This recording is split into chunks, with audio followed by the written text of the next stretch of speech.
In this lesson, we will explore the techniques available to reduce takeoff thrust when maximum performance is not needed. Whenever the greatest possible performance takeoff weight is required, the takeoff is accomplished using the maximum available takeoff thrust. The greatest possible performance takeoff weight would be needed typically on long-range flights carrying large payloads. Many times it won't be necessary to take off at the highest weight. Shorter flights or smaller payloads mean that the expected takeoff weight will be less than the maximum. When this occurs, there is no need to use the maximum available takeoff thrust.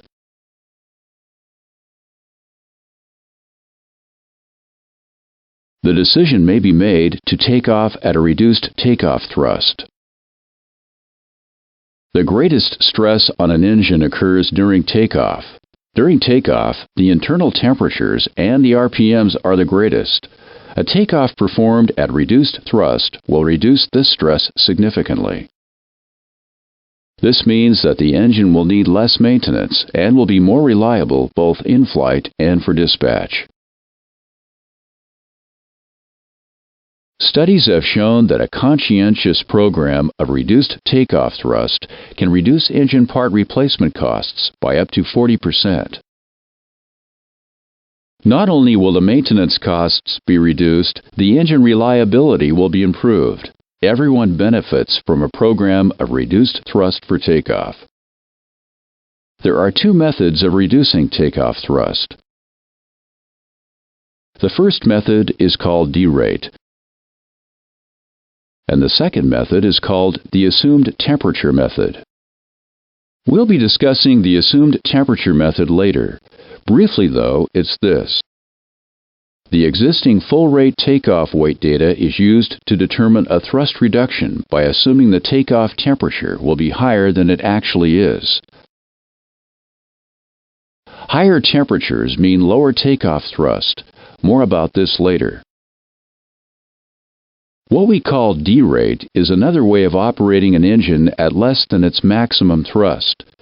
Derate means operating the engine at a defined lower thrust rating, just as if a less powerful engine had been hung on the wings of the airplane. Because it's a separate thrust rating, each derate thrust level will have its own set of performance charts and limitations in the airplane flight manual. When operating at a derate thrust level, that thrust level is now considered to be a new maximum, and it may not be exceeded during that takeoff. When operating with the assumed temperature method, however, the reduced thrust is not considered to be a maximum. It may be exceeded if necessary.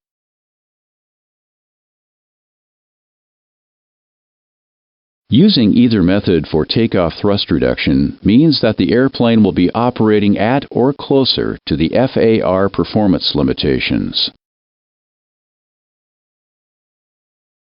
We've seen that there are two ways of operating the engines at less than maximum thrust when takeoff weight permits. Let's first talk about operation with derates. Depending on the airplane model, the derates available may correspond to lower certified thrust options, or they may be defined as simple percentage derates from full thrust. The available fixed derates are pre-programmed into the flight management computer or thrust management computer. The derates will be selectable on the FMC CDU or thrust mode select panel. Performance data at the derated takeoff thrust must be supplied in order to safely use this feature. This data can come either from dispatch or from a runway analysis.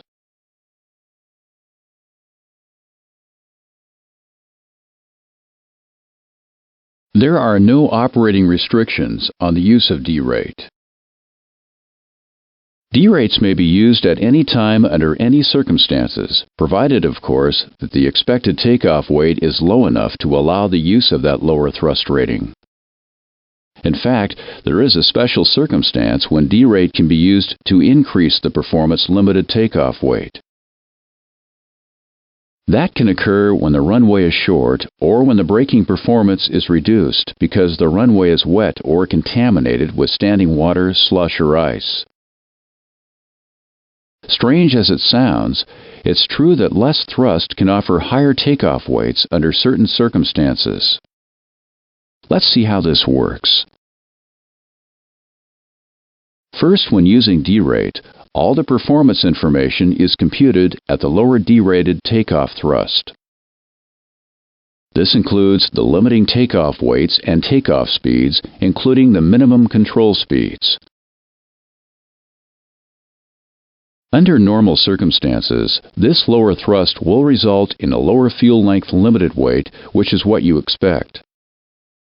Note, however, that this reduced thrust will result in a lower minimum control speed on the ground.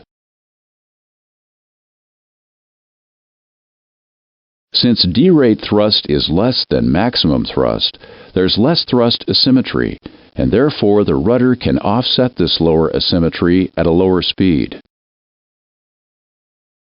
Recall that there is a minimum fuel length required to accelerate to this minimum control speed and then be able to stop.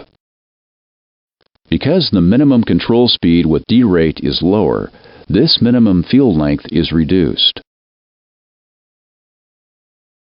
As you can see from the chart, this can result in a higher takeoff weight when using D-rate. Practically speaking, this advantage of using D-rate is only realized when the runway is wet, contaminated, or extremely short.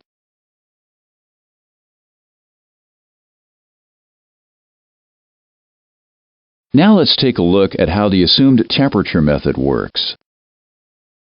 You know that as takeoff temperature goes up, the allowable performance limited takeoff weight decreases. Or you might say that lighter takeoff weights permit higher takeoff temperatures. That's really the same thing, isn't it? Suppose that today's takeoff weight would give us the takeoff performance shown here at today's expected takeoff temperature of 20 degrees Celsius. If the temperature were hotter, say 30 degrees Celsius, the takeoff performance margin would be reduced. And at some temperature, let's say 46 degrees Celsius, the takeoff performance would just meet the minimum requirements. If you set takeoff thrust assuming that the takeoff temperature is 46 degrees, you will be setting a lower takeoff thrust. If the takeoff performance requirements can just be met at this lower thrust based on 46 degrees, then 46 degrees would be the maximum allowable assumed temperature. For airplanes with the thrust management function in the FMC, you enter the assumed temperature into the FMC as shown here.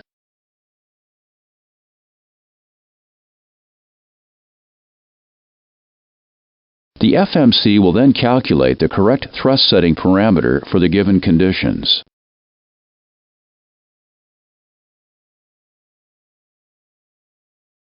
For airplanes with the separate thrust management computer, the assumed temperature selector on the thrust mode select panel is used to dial in the assumed temperature as shown on the ICAS display. This will result in the appropriate target power settings being displayed on the ICAS. The assumed temperature method is inherently conservative. This fact is due to the effective temperature on true airspeed. Consider again our example in which 46 degrees Celsius was the maximum assumed temperature at which our scheduled takeoff weight would be permitted. All the performance calculations are based on this hotter assumed temperature day of 46 degrees Celsius. From the QRH at 46 degrees Celsius, we can see that our takeoff speeds in knots would be V1 149, VR 156, V2 161. These speeds are indicated airspeeds. When the takeoff is performed, the actual temperature will be 20 degrees Celsius.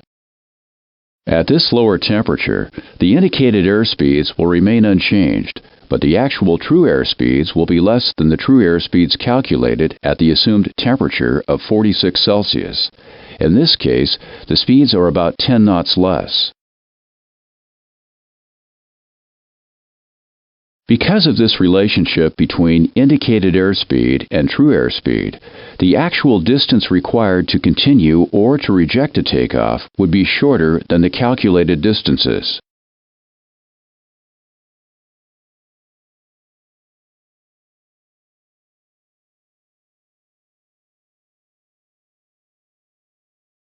The assumed temperature is runway dependent and can be obtained from two primary data sources. The first source is from dispatch. The dispatcher may simply supply the allowable assumed temperature for today's takeoff weight, wind, runway, and flap position. The second source for the assumed temperature is from a runway analysis. Displayed is a sample runway analysis for Boeing Field Runway 13 right, takeoff flap 5. The planned takeoff weight is 64,000 kilograms. The actual temperature is 20 degrees Celsius. At today's actual temperature of 20 degrees Celsius and 0 wind, we can see the performance limited takeoff weight is 65,400 kilograms.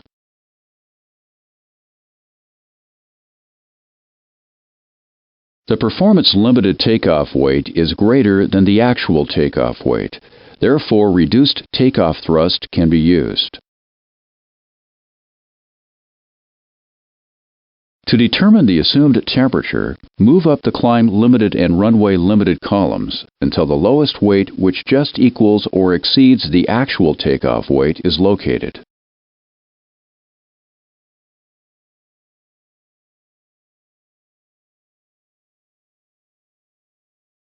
Note the temperatures which go with the identified weights. The lower temperature is the maximum assumed temperature allowed, 31 degrees Celsius in this case. Now let's assume you have been ordered to take off on the reciprocal runway. Will the assumed temperature be the same? Let's find out. Determine the maximum allowable assumed temperature using the displayed runway analysis for the new runway. You can use the slider provided to move the reference line up and down to make it easier to read the chart.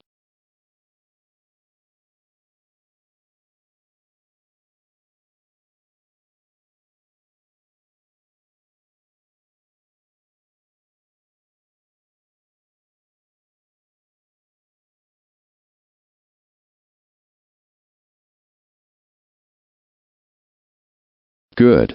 This assumed temperature would then be entered into the FMC. Notice that the assumed temperature was increased by 12 degrees with this runway change. This was due to the fact that the obstacles are less limiting on runway 31 left.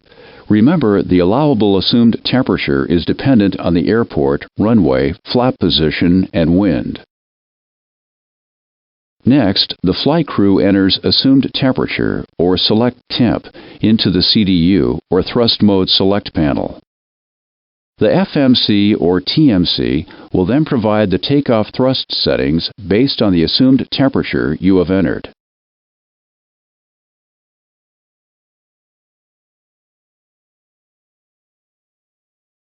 If your airline has purchased the FMC takeoff speeds option, the FMC will also provide balanced fuel length takeoff speeds based on the assumed temperature you have entered. The FMC or TMC will limit the assumed temperature thrust reduction to no more than 25% thrust reduction. This is not a performance limit, but is dictated by a regulatory restriction.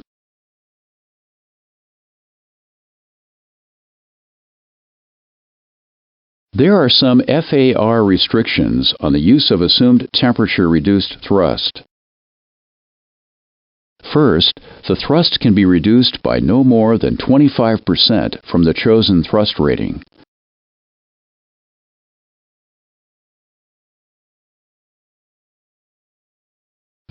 This means that the maximum allowable assumed temperature is the lower of the performance limited temperature, and the temperature which results in 25% thrust reduction. Next, the possibility of the pilot advancing the throttles to the rated takeoff thrust setting must be considered. This is because the assumed temperature thrust setting parameter is not considered a limit. Because the pilot might advance the throttles, the minimum control speeds must be calculated at the higher thrust setting for the actual OAT.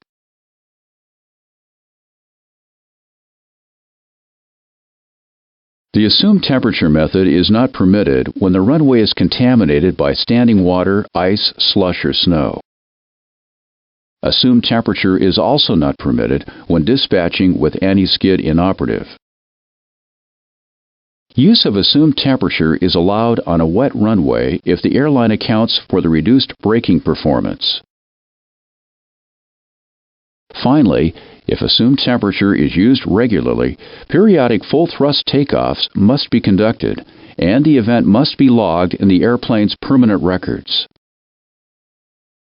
How often these full thrust takeoffs must be performed is typically negotiated between the operator and regulatory authority.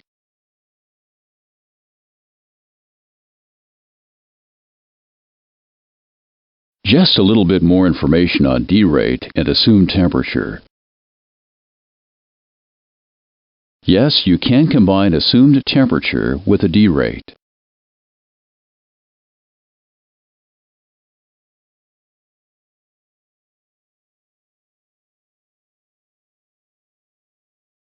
Sometimes you might be able to use assumed temperature when D-rate would not be allowed.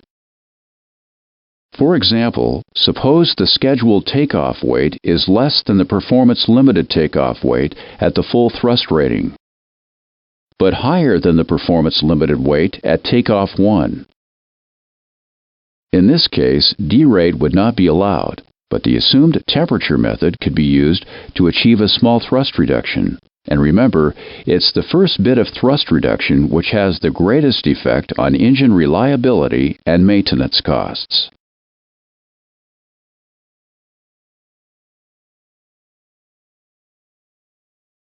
This lesson covers the fundamentals of takeoff performance. There are 5 basic performance requirements to be considered when determining the maximum takeoff gross weight. The first requirement, the field length requirement, ensures that there is adequate runway available to safely continue or to reject a takeoff in the event of an engine failure, and also ensures there is adequate runway for a normal all-engine takeoff. There are also minimum climb requirements from liftoff to the end of the takeoff flight path. These climb requirements ensure that the aircraft has sufficient climb capability in all phases of the takeoff. The obstacle clearance requirement ensures that the aircraft is able to clear all obstacles with the required margin. Another restriction on the maximum takeoff gross weight is the maximum certified tire speed. This restriction limits the maximum speed on the ground prior to takeoff. Similarly, the takeoff gross weight may also be limited by the maximum amount of energy which the brakes can absorb in the event of a rejected takeoff. Consider the following example where each of these 5 requirements has an associated maximum takeoff gross weight. In this specific 737-700 example, the climb limit weight is the most restrictive. Therefore, the actual takeoff weight of the airplane cannot be greater than this limiting weight. However, in the 747-400 example, the field limit weight is the most restrictive. Here again, the actual takeoff weight of the airplane cannot be greater than this limiting weight. Later in the lesson, after the coverage of these fundamental performance requirements, we'll look at some related topics. In particular, we will study improved climb, reduced thrust, and contaminated runways.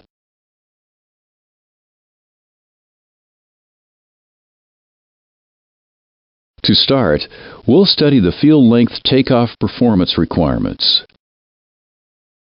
Considering only the fuel length requirements, the maximum takeoff weight limit is restricted by 3 specific requirements that ensure the airplane has sufficient performance for the actual runway available.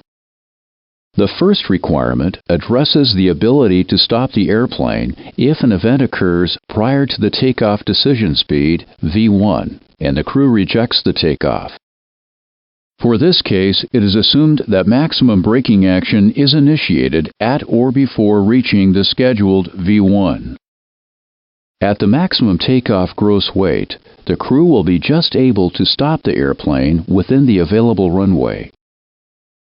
The second requirement addresses the case where an engine failure occurs after the takeoff decision speed V1, and therefore braking action cannot be initiated at or before V1. In this case, the crew must be able to safely continue the takeoff. The third and final field length requirement addresses the normal all-engine takeoff. In this case, there must be an extra 15% margin of runway available over the actual takeoff distance. As mentioned already in this lesson, the takeoff requirements are dependent upon the airplane's speed relative to a predetermined takeoff decision speed, V1. This speed is selected such that if the first braking action can be initiated at or prior to the takeoff decision speed, then the crew will be able to reject the takeoff. However, if the first action to stop the airplane has not been initiated prior to the takeoff decision speed, V1, then the crew must continue the takeoff.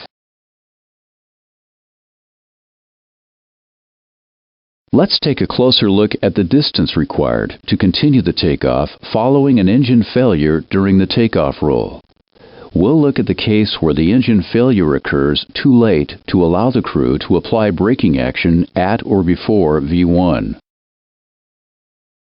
For the maximum takeoff gross weight, the actual runway available must be sufficient to allow the crew to continue the takeoff and the airplane reach a safe flying speed at 35 feet above the end of the runway.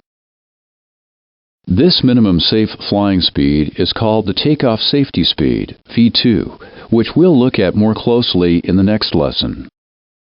The required height above the end of the runway, called the screen height, is 35 feet for a dry runway and 15 feet for a wet runway.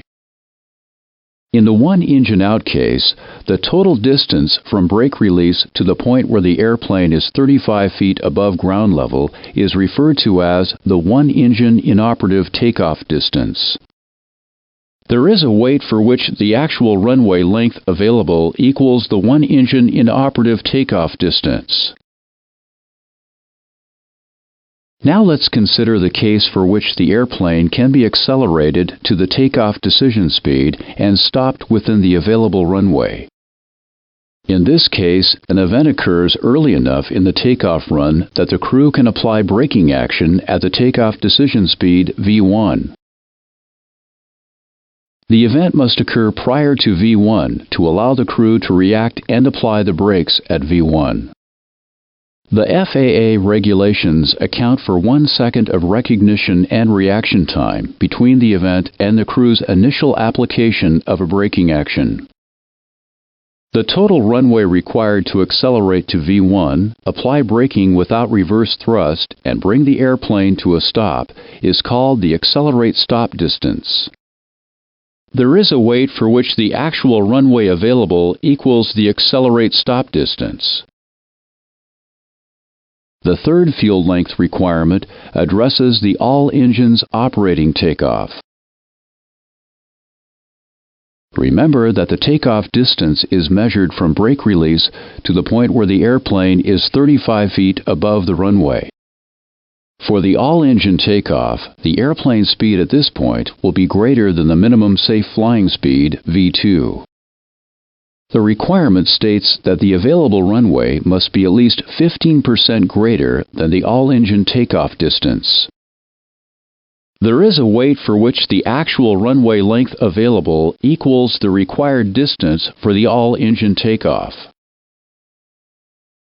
The fuel length limited takeoff gross weight is the most restrictive of the engine out accelerate stop distance limited weight, the engine out takeoff distance limited weight, and the all engine takeoff distance limited weight. Note that for a given takeoff gross weight with a selected V1, there is a minimum required runway length equal to the longest of the accelerate stop distance, the engine out takeoff distance, and the all engine takeoff distance. This is called the FAR field length. For a moment, let's consider two cases in more detail. The two cases are the rejected takeoff with braking initiated at V1 and the continued takeoff with an engine failure at the most critical speed, VEF. Our goal is to determine the minimum fuel length required.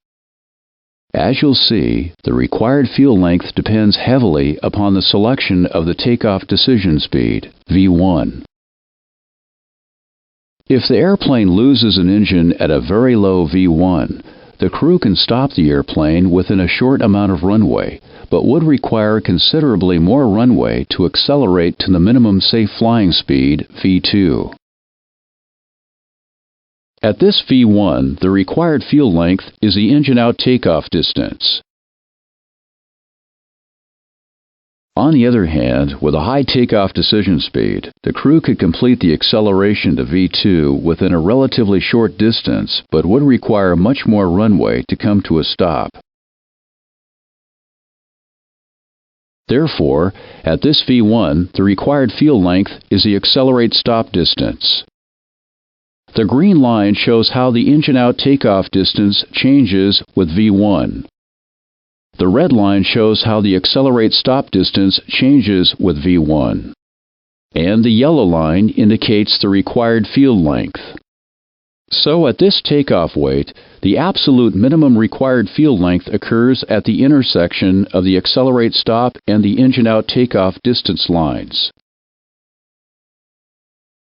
This is called the balanced fuel length, and the corresponding V1 is called the balanced V1.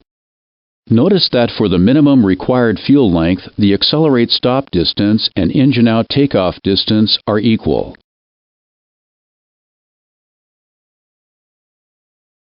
This lesson will discuss the adjustments made to runway length to account for the fact that some of the runway length is used as the airplane is aligned on the runway prior to beginning the takeoff roll.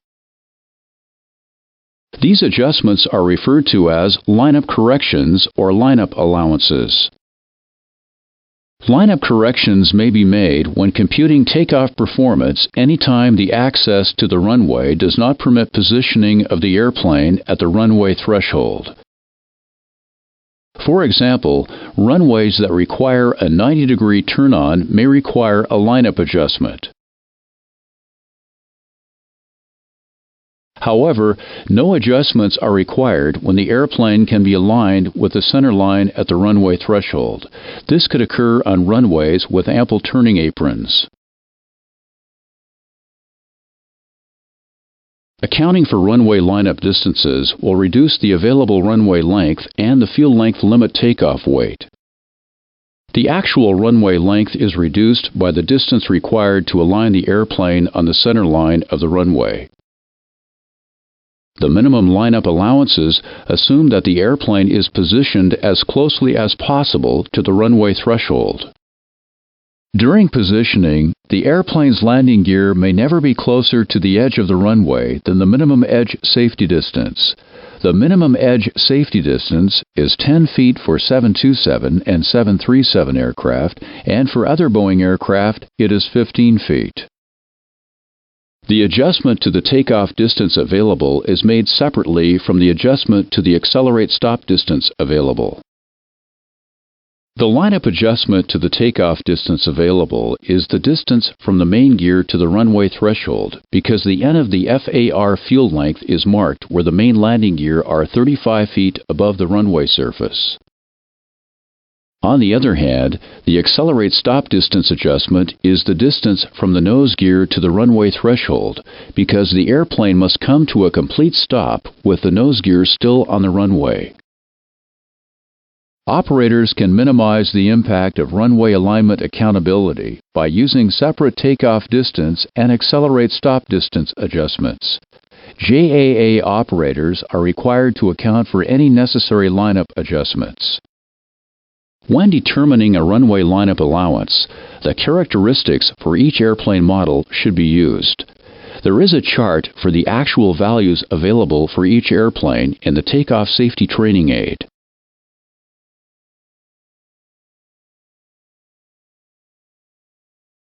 Let's look more closely at the takeoff speeds. There are 3 takeoff speeds. The first is the takeoff decision speed, V1, introduced in the last lesson. The second is the rotation speed, VR. And the third is the takeoff safety speed, V2, also introduced in the last lesson. During this lesson, we will look at 4 speeds used to define restrictions on V1, VR, and V2. The most familiar of these is the stall speed, which is abbreviated to VS or VStall. Another restriction is the minimum speed for control on the ground, VMCG. Related to this is the minimum speed for control in the air, VMCA. And the final restriction is the minimum speed at which the airplane can safely lift off the ground and continue the takeoff. This is called the minimum unstick speed, VMU. To start, let's look closely at the takeoff decision speed. V1 is the scheduled speed above which the crew will elect to continue the takeoff, even with an event such as an engine failure, and below which the crew will elect to reject the takeoff if there is an event early enough that they can apply the brakes by V1. It is assumed that there is a 1-second recognition and reaction time between the event and the crew's application of the brakes at V1. For an engine failure, we call this speed VEF. Therefore, if the crew rejects the takeoff at VEF and applies maximum manual braking at V1 along with speed brake extension and throttle chop, the airplane will come to a stop at the end of the runway. The other 2 takeoff speeds are VR and V2. The VR and V2 speeds are determined based on the airport conditions, the airplane's weight and configuration, and the restrictions discussed later in this lesson. These takeoff speeds are set to ensure that the airplane will achieve the minimum safe flying speed, V2, at 35 feet above the runway if one engine fails at VEF. The rotation speed is set relative to V2, such that given a normal rotation rate of 2 to 3 degrees per second, the airplane will achieve V2 at 35 feet above the runway. Returning to our discussion of the takeoff decision speed from the last lesson, consider the minimum field length case. Remember that the engine-out takeoff distance decreases as V1 increases.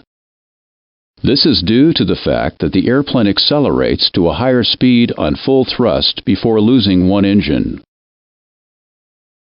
And remember that accelerate stop distance increases as V1 increases.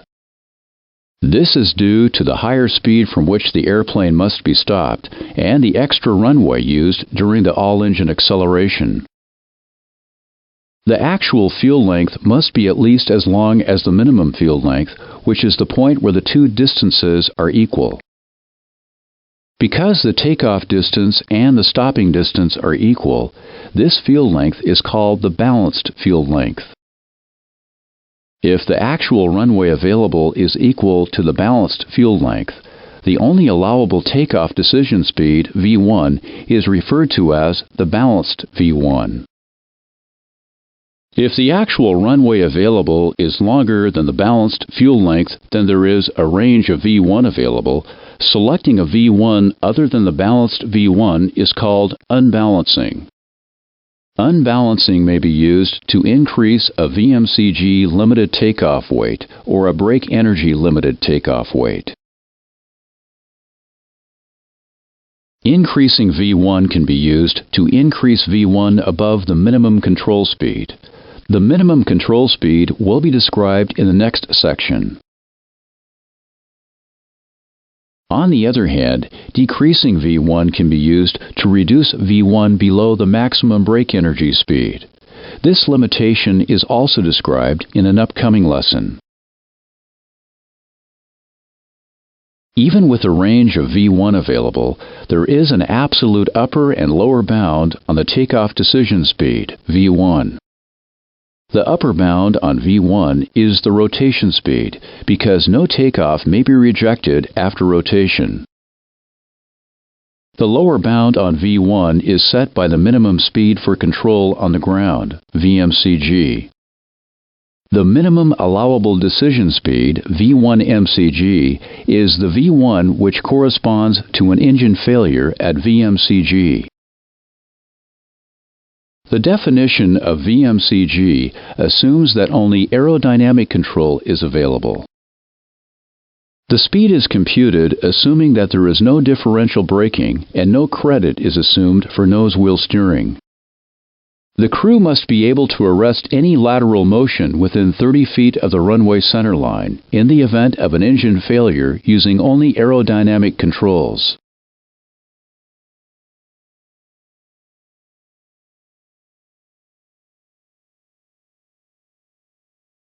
The scheduled takeoff decision speed, V1, must be within the range defined by these two requirements. Now, let's look more closely at the restrictions on the rotation speed, VR. The first restriction on the rotation speed is that it must be at least 5% greater than the minimum speed for control in the air, VMCA. This is the minimum flight speed at which the crew can maintain heading with a maximum of 5 degrees bank when the critical engine suddenly becomes inoperative with the remaining engines at takeoff thrust. VR must also result in a liftoff speed that is at least 10% greater than the all-engine minimum unstick speed and 5% greater than the engine-out minimum unstick speed. The minimum unstick speed is the speed demonstrated in flight test as the lowest speed at which the airplane can lift off the ground and safely fly away. This speed is determined at the maximum angle of attack that is physically attainable by the aircraft while on the ground. The airplane accelerates at this attitude until it is able to lift off and safely fly away. Now, let's look at the restrictions on the takeoff safety speed, V2. V2 must be at least 13% greater than the 1G stall speed. The stall speed is determined during flight test by reducing the speed at a given weight until the airplane experiences a sudden reduction in the lifting power of the wing. V2 is also required to be at least 10% greater than the minimum control speed in the air. The takeoff speeds found in the QRH, FMC, and takeoff analysis are developed to meet all these requirements. The takeoff decision speed, V1, must be above the minimum control speed on the ground, and V1 cannot be greater than VR. The rotation speed, VR, must be at least 5% greater than the minimum control speed in the air and high enough to achieve the takeoff safety speed 35 feet above the runway. VR must also result in a liftoff speed that is at least 5% greater than the engine-out minimum unstick speed and 10% greater than the all-engine minimum unstick speed. And finally, the minimum takeoff safety speed, V2, must be at least 13% greater than the 1G stall speed and 10% greater than the minimum control speed in the air.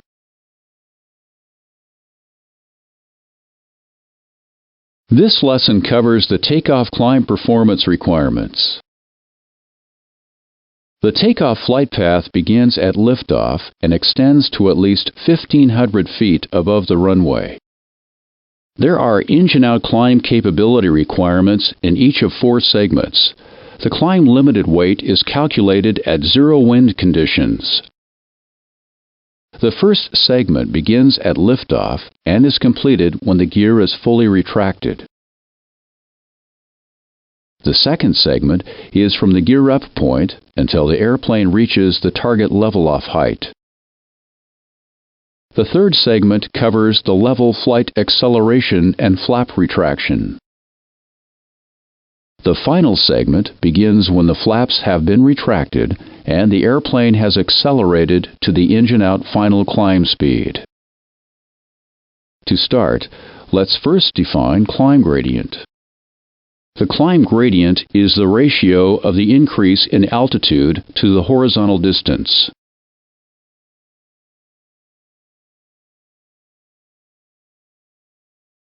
In this example, the increase in altitude is 240 feet and the horizontal distance covered is 10,000 feet. The climb gradient is 240 divided by 10,000, which equals 0.024. Gradient is normally expressed as a percent. To get percent, multiply the ratio by 100. The climb gradient is proportional to the thrust-to-weight ratio minus drag-to-lift ratio. At the standard V2, the engine-out climb capability equals the minimum required when the airplane is at the maximum climb limited takeoff gross weight. Let's examine the climb gradient requirements in the 4 segments. The first segment extends from liftoff to the gear up point. During the first segment with a single engine failure, the thrust is maintained at the takeoff thrust setting. The gear retraction is initiated when the crew observes a positive rate of climb. From liftoff until the gear is completely retracted, the engine-out climb gradient capability must be positive for a twin-engine airplane and at least 0.5% for a 4-engine airplane. The second segment begins at the gear up point and continues to the level-off height. During the engine-out second segment, the thrust is maintained at the takeoff thrust level and the speed is held constant at V2. The engine-out climb capability at the start of the second segment must be at least 2.4% for a 2-engine airplane and 3% for a 4-engine airplane. For a climb gradient of 2.4% at a V2 speed of 164 knots, the airplane will have a rate of climb of 400 feet per minute. Of all of the climb requirements, the second segment engine-out climb gradient is often the most limiting. The third segment begins at the initiation of level flight acceleration. This altitude is called the level-off height. The level-off height is determined by company policy, the FAR minimum of 400 feet, takeoff thrust time limits, or obstacles. The engine-out climb gradient capability above 400 feet must be at least 1.2% for a 2-engine airplane and 1.7% for a 4-engine airplane. At 1.2%, the rate of climb would be 200 feet per minute at an airspeed of 164 knots. During the third segment, the flaps are retracted to the lower settings as the airplane accelerates through the flap retraction speed schedule. The absolute minimum level-off height, the FAR minimum, is 400 feet above ground level. There is a 5-minute limit on the use of maximum takeoff thrust. An AFM appendix is needed to extend the time limit to 10 minutes. If maximum takeoff thrust is needed to maintain the required gradient capability in the third segment, the 5-minute limit defines the maximum level-off height. If maximum continuous thrust is sufficient to maintain the required gradient, the second segment may be extended beyond this maximum level-off height. This extended second segment can be used to clear obstacles that lie in the third segment. The final segment is the flaps up climb segment. This segment begins when the flap retraction is complete and the airplane has accelerated to final climb speed.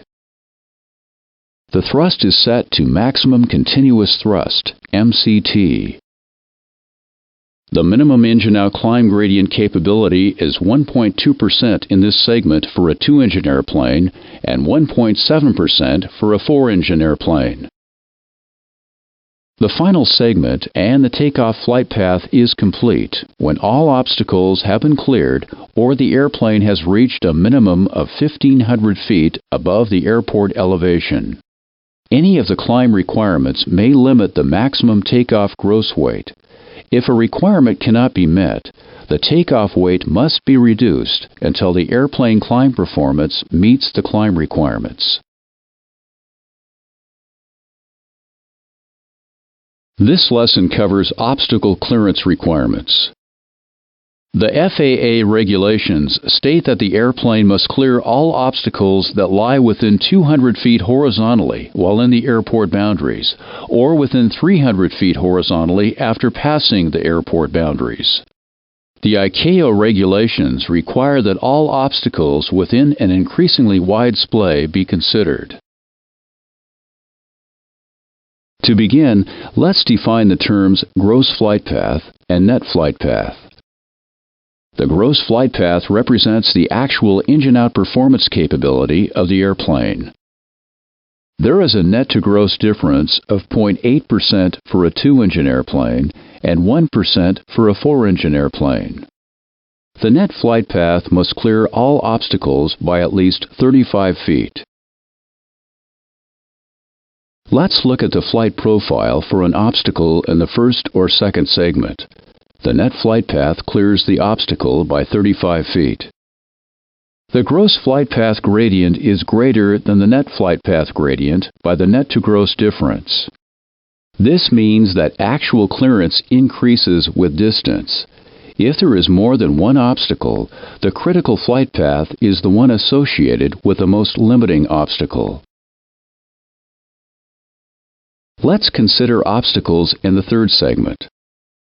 Again, the net flight path must clear the obstacle by at least 35 feet. The actual gross flight path will be higher because of the net-to-gross difference during the first and second segments. The net flight path will extend further than the gross flight path because the net-to-gross difference will be expressed as an acceleration reduction during the level flight. Obstacles in the final segment have the same requirements. However, these are normally not limiting because they may be avoided by turning. The net flight path must clear the obstacle by at least 35 feet. The gross flight path gradient exceeds the net flight path gradient by the net-to-gross difference. An obstacle from any segment may be the most limiting.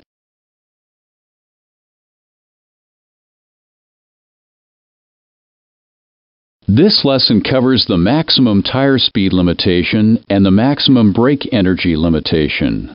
The maximum tire speed limitation restricts the maximum speed of the airplane while on the ground. The tires are certified to a maximum speed. The rating is given in miles per hour. The airplane's ground speed must not exceed the maximum rated tire speed. The airplane reaches its maximum ground speed at liftoff. If this speed exceeds the tire speed limitation, the weight can be reduced or the flap setting can be increased. In either case, the rotation speed, VR, is reduced, which leads to a lower liftoff speed. The brake energy limitation is associated with the maximum amount of energy that the brakes may absorb and still be effective. It is expressed as the maximum brake energy speed, VMBE, for a given takeoff weight. The maximum possible brake energy absorption occurs at the maximum weight and speed from which the airplane has been demonstrated to stop using maximum manual braking. This maximum brake energy occurs when the takeoff is rejected at the takeoff decision speed, V1. The amount of energy increases with increasing weight and increasing V1. If the amount of energy is greater than the limitation, V1 must be reduced until it is equal to VMBE for that takeoff weight. This may be accomplished by unbalancing or reducing the takeoff gross weight. This will decrease the amount of brake energy absorption. This module describes the principles of improved climb. To start, remember the basic takeoff performance limiting conditions: fuel length, climb, obstacle, tire speed, and brake energy. When the airplane takes off at the fuel length limit weight and experiences an engine failure at VEF, it will just reach the minimum takeoff safety speed, V2, at 35 feet above the end of the runway. This V2 speed is the minimum possible speed for the takeoff gross weight. This results in the minimum required fuel length for that takeoff gross weight. Now, consider the case when the airplane's weight is climb limited. When taking off at a weight that is less than the fuel length limited weight, the airplane will reach the minimum V2 before the end of the runway. Therefore, there is extra runway available that can be used to accelerate the airplane to higher takeoff speeds. Let's look at how climb capability changes with speed. The graph shows the climb gradient capability for the standard takeoff safety speed, V2. At the climb limited takeoff weight, this gradient is equal to the minimum required gradient. In the case of a two-engine airplane, the minimum is 2.4%. For speeds greater than this speed at the climb limited takeoff weight, the climb gradient capability increases. This is due to the increased aerodynamic efficiency. The climb gradient capability is now greater than the minimum required. Therefore, this extra capability may be traded for increased weight at the minimum required climb gradient.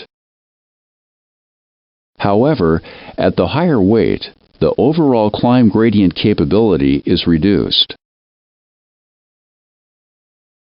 The maximum weight increase occurs when the FAR fuel length equals the available runway. To achieve the higher V2, the rotation speed, VR must be increased.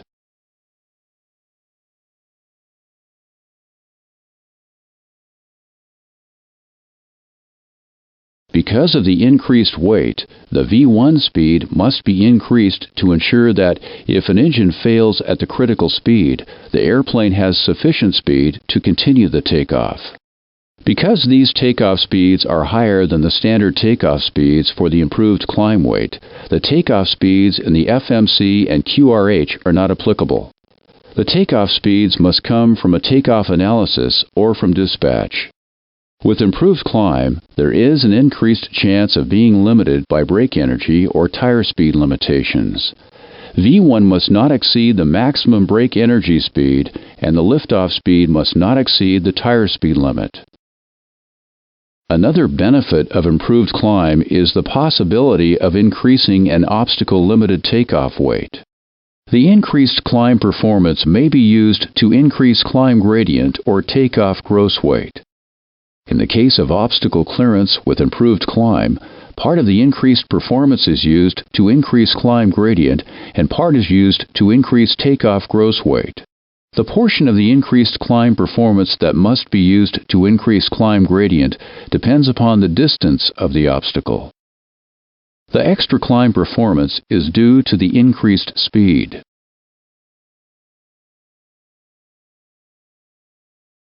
However, to get this extra speed, the airplane does not lift off until further down the runway compared to the standard case.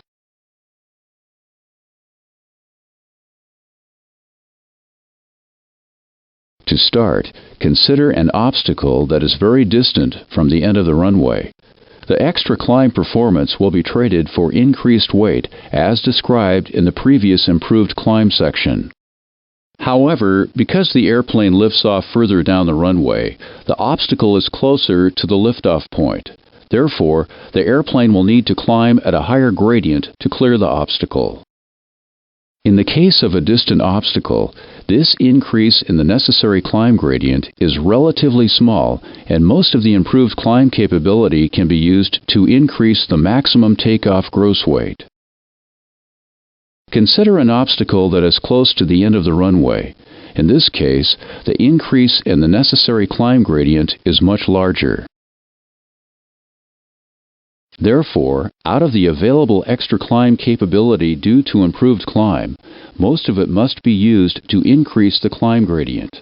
Therefore, the increase in the maximum takeoff gross weight is less. If the obstacle is very close, there may not be any increase in the maximum takeoff gross weight.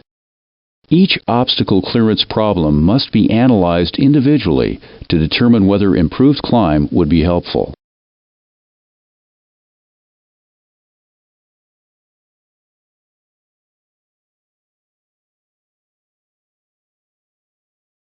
This lesson will discuss how stabilizer trim setting is chosen and where information about stabilizer trim setting can be found.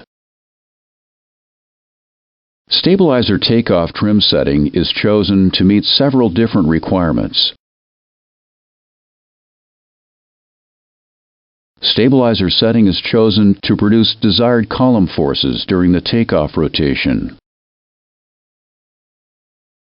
The setting is also chosen so that the airplane is very nearly trimmed for the all-engine V2 plus 15 condition and for the engine-out V2 condition.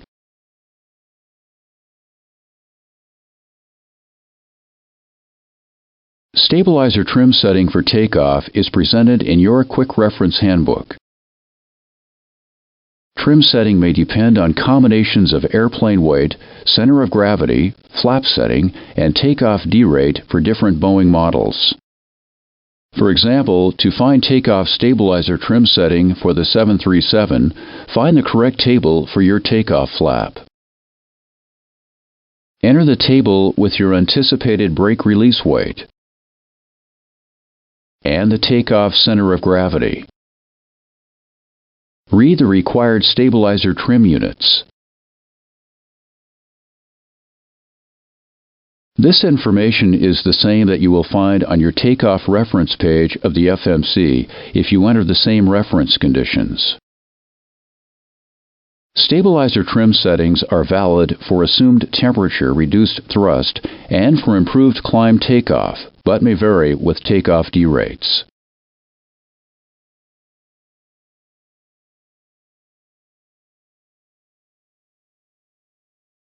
The takeoff data in the Operations Manual and the Flight Planning and Performance Manual are based on a dry runway, with all equipment operating at the start of takeoff. Data is also provided for wet or contaminated runways, and for cases where equipment is inoperative or deactivated. The effects of these different conditions on takeoff performance will be discussed. Before starting into the details of the takeoff performance adjustments, there will be a brief discussion on the differences between a slippery and a contaminated runway. A slippery runway is a runway with a reduced tire-to-ground friction capability due to the presence of water, ice, compact snow, or other substances. A slippery runway only affects the airplane's ability to decelerate. A slippery runway does not affect the airplane's ability to accelerate. On the other hand, a contaminated runway affects the ability of the airplane to accelerate as well as decelerate. This would include runways contaminated by a measurable depth of slush, snow, or standing water. This runway contamination creates a drag force which resists the airplane's ability to accelerate. Runway contamination also reduces the tire-to-ground friction and therefore affects the airplane's ability to decelerate and stop. Before we go into the detailed performance adjustments, let's spend a few minutes looking at why performance adjustments are applied. Both JAA and FAA airplane flight manuals contain field-length limited takeoff weights based on a dry, smooth runway with maximum manual braking. They do not include credit for the use of reverse thrust. To illustrate why performance adjustments are used, let's take a brief look at the effect of using normal dry runway field-length limited takeoff weights when the runway is contaminated with slush. For example, on a dry runway, a 70,000 kilogram airplane would have a balanced field length of about 6,100 feet and a V1 speed of 138 knots. If a takeoff was performed on a runway covered with 6 millimeters of slush using the normal dry runway dispatch data, the following would be the prediction for an emergency stop or the continued takeoff following an engine failure. In the event of an emergency stop from V1 of 138 knots, we would predict an increase in stopping distance of about 6,000 feet, even considering the benefits of one-engine reverse thrust. A better way to look at this effect is that the speed at the departure end of the runway would be approximately 120 knots. If the decision is to continue the takeoff following an engine failure 1 second before V1, the height at the end of the runway would be about 20 feet instead of the normal 35 feet. Since the available runway cannot be increased to accommodate these different conditions, we provide weight reductions and V1 adjustments to determine a reduced takeoff weight which can safely be operated from the same runway. The weight adjustments result in a reduced weight and adjusted V1 speed. This reduced weight and adjusted V1 speed require the same distance as the baseline dry runway condition. As with other airplanes your airline operates, the FAA or JAA approved airplane flight manuals contain dry runway performance. Unlike your other airplanes, the FAA and JAA approved airplane flight manuals may contain field-length limited takeoff weights, which take into account a wet runway and a wet skid-resistant runway. The JAA approved airplane flight manual also includes advisory data, which accounts for a runway covered with slush, snow, and wet ice. This slush, snow, and ice-covered runway data is not part of the FAA-approved airplane flight manual, but is still provided to the operator in the form of weight reductions and V1 adjustments in the Performance in-Flight section of the Quick Reference Handbook as tabular data, as well as in an operational computer program. Any of these data sources can be used to create required operational data.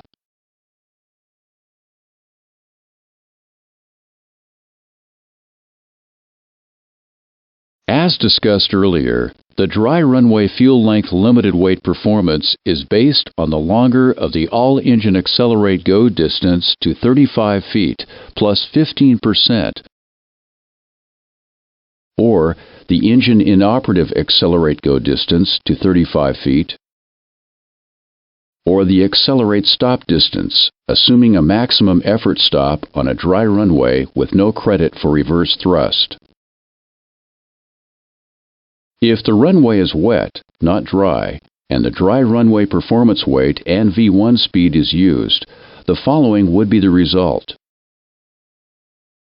The all-engine distance to 35 feet would not change because a wet runway does not affect the airplane's acceleration. The engine inoperative accelerate go distance to 35 feet would not change for the same reason. But the accelerate stop distance would increase because the stopping capability is degraded due to the reduction in tire-to-ground friction on a wet runway.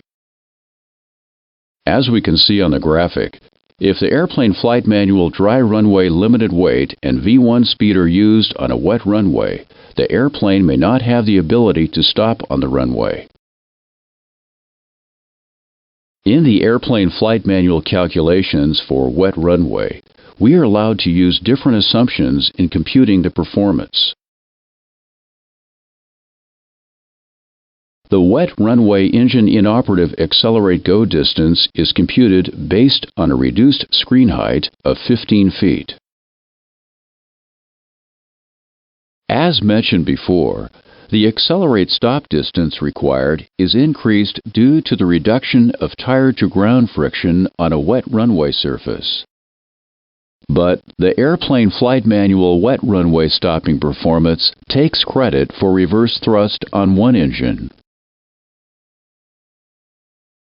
Taking credit for 15-foot screen height and one engine reverse thrust reduces the effect that the wet runway has on the field length required.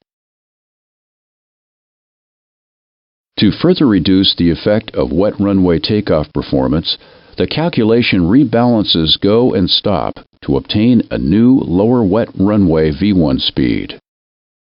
The combination of a wet runway, 15 feet screen height, credit for one engine reverse thrust, and the rebalancing to a wet runway V1 speed still results in a takeoff distance longer than the airplane flight manual dry runway calculation. Therefore, the allowable field length limited takeoff weight on a wet runway will be less than the normal field length limited weight on a dry runway. Separate takeoff performance charts are provided in the Operations Manual and the Flight Planning and Performance Manual to calculate the wet runway field length limited weight and the wet runway V1 speeds. The wet runway field length limit weight will typically be lower than the dry runway field length limit weight. The wet runway balanced V1 speed will typically be lower than dry runway balanced V1 speed by 5 to 12 knots at the same weight, altitude, and temperature. Because V1 speed is reduced for the wet runway performance, the chance of V1 speed being limited by V1 MCG is increased. Even when the runway is wet, the airplane would be limited by minimum field length only on a very short runway. The charts in the Operations Manual and the Flight Planning and Performance Manual are used in the same way as the charts for dry runway takeoff calculations. As mentioned earlier, unlike older models, the Airplane Flight Manual now contains field length limited takeoff performance based on a wet skid resistant runway.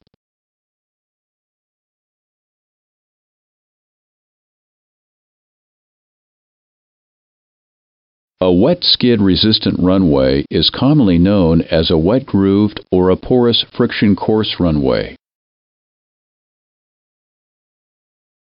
The Airplane Flight Manual allows use of the wet skid resistant performance on runways constructed and maintained to meet FAA advisory guidelines.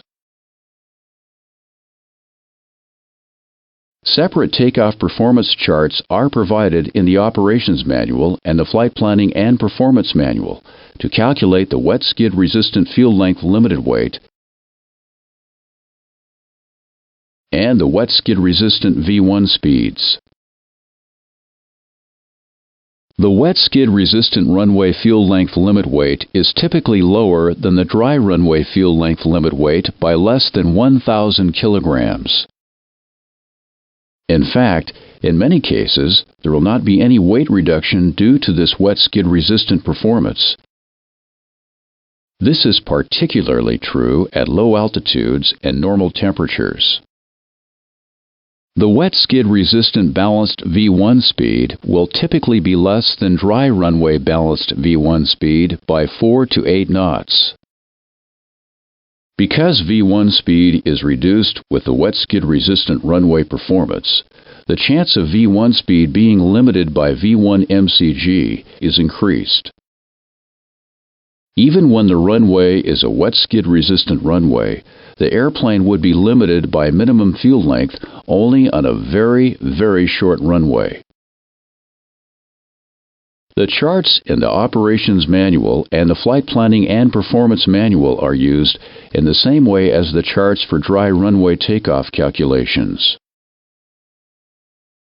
As stated earlier, both the wet runway and wet skid resistant takeoff performance are part of the airplane flight manual. Because both the wet runway and wet skid resistant takeoff performance are based on a 15 feet screen height, the use of clearway in the analysis of wet runway and wet skid resistant takeoff performance is prohibited. The obstacle clearance margin in the airplane flight manual results in the net flight path clearing the obstacle by a minimum of 15 feet. V1 improved climb is allowed with wet or wet skid resistant performance. Both the assumed temperature and derate method of reducing takeoff thrust may be used with wet and wet skid resistant performance.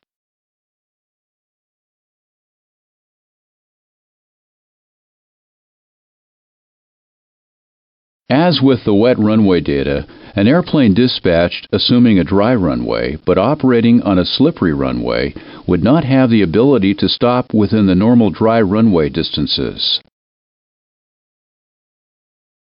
The Quick Reference Handbook and the Flight Planning and Performance Manuals contain slippery runway data as a function of reported braking action. This data is presented as weight adjustments and V1 adjustments from the normal dry runway performance. V1 MCG limit weights are also presented. The data is presented at 3 levels of reported braking action: good, medium, and poor.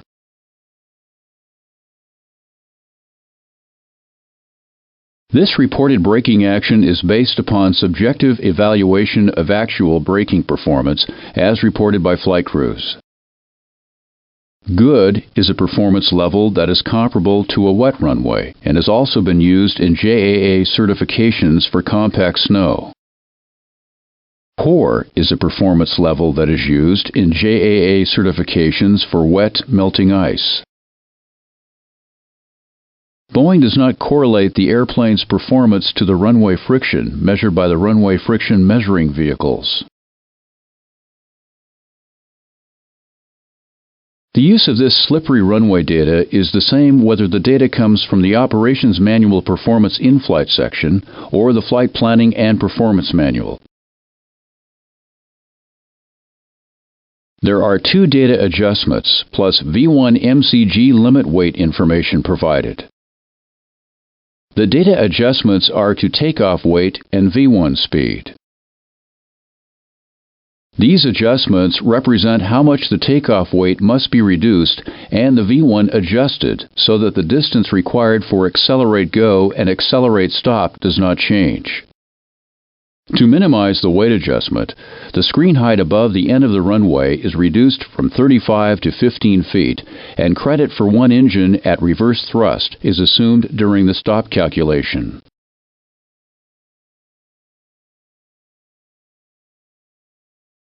The V1 MCG limit weight is the maximum weight at which the airplane can accelerate to V1 MCG speed and still stop within the field length available for the reported braking action.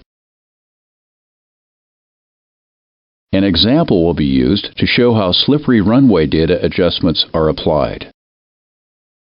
Assume takeoff data is being computed for a sea-level airport with a runway 2,500 meters long on a 0 degrees Celsius day. Further assume that for the above conditions, the climb limit weight is 70,500 kilograms and the weight limitation due to all other considerations is 77,000 kilograms, and that this weight is limited by the obstacle considerations. Finally, we will assume a reported braking action of medium. First, we will look up the weight adjustment. This weight adjustment is added to the normal dry runway field length or obstacle limited weight. This weight adjustment is always negative. The chart is entered with the dry runway field length or obstacle limited weight. and the reported braking action, medium for this example. Interpolate to obtain the takeoff weight adjustment. Add this negative weight adjustment to the lower of the dry runway fuel length or obstacle limited weight.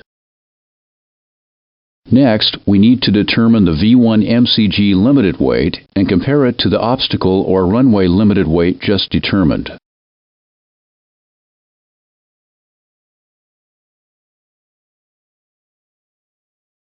We start by entering the V1 MCG limit weight table with the fuel length available.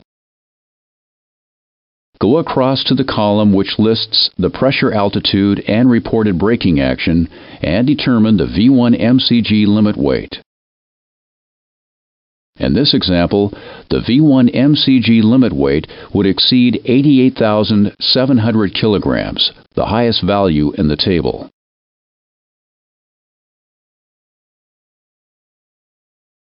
Compare the V1 MCG limit weight and the field obstacle adjusted weight. The lower weight is the slippery runway takeoff weight due to runway considerations.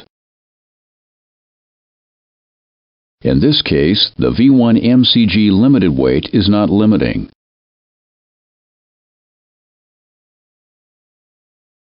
The climb limited takeoff weight must be compared to the slippery runway limited takeoff weight. The lower weight will be the allowable takeoff weight. For this example, the climb limit weight is still the most limiting. Next, the V1 speed must be computed. For this example, assume that the takeoff weight will be performed at the climb limit weight of 70,500 kilograms. Please recall that for this example, the climb limit weight is less than the slippery runway obstacle or runway limit weight. The first step is to obtain the normal dry runway takeoff speeds for the planned takeoff weight. These speeds can come from the Performance In-Flight section of the QRH or from the FMC.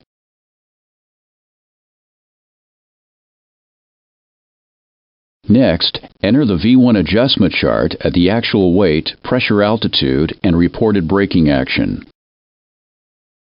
Look up the V1 adjustment, in this case a negative 15 knots. Adjust V1 by the amount in the table. Compare the resulting V1 to V1 MCG obtained from the QRH.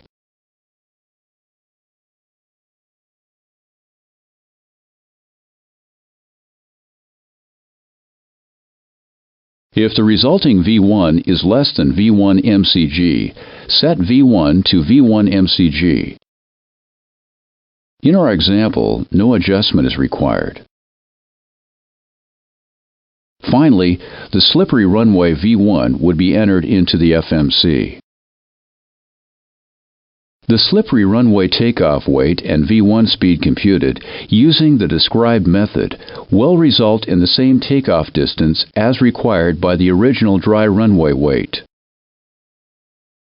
The difference is that at this reduced weight and V1 speed, the airplane will reach a screen height of 15 feet instead of 35 feet following an engine failure at the critical speed.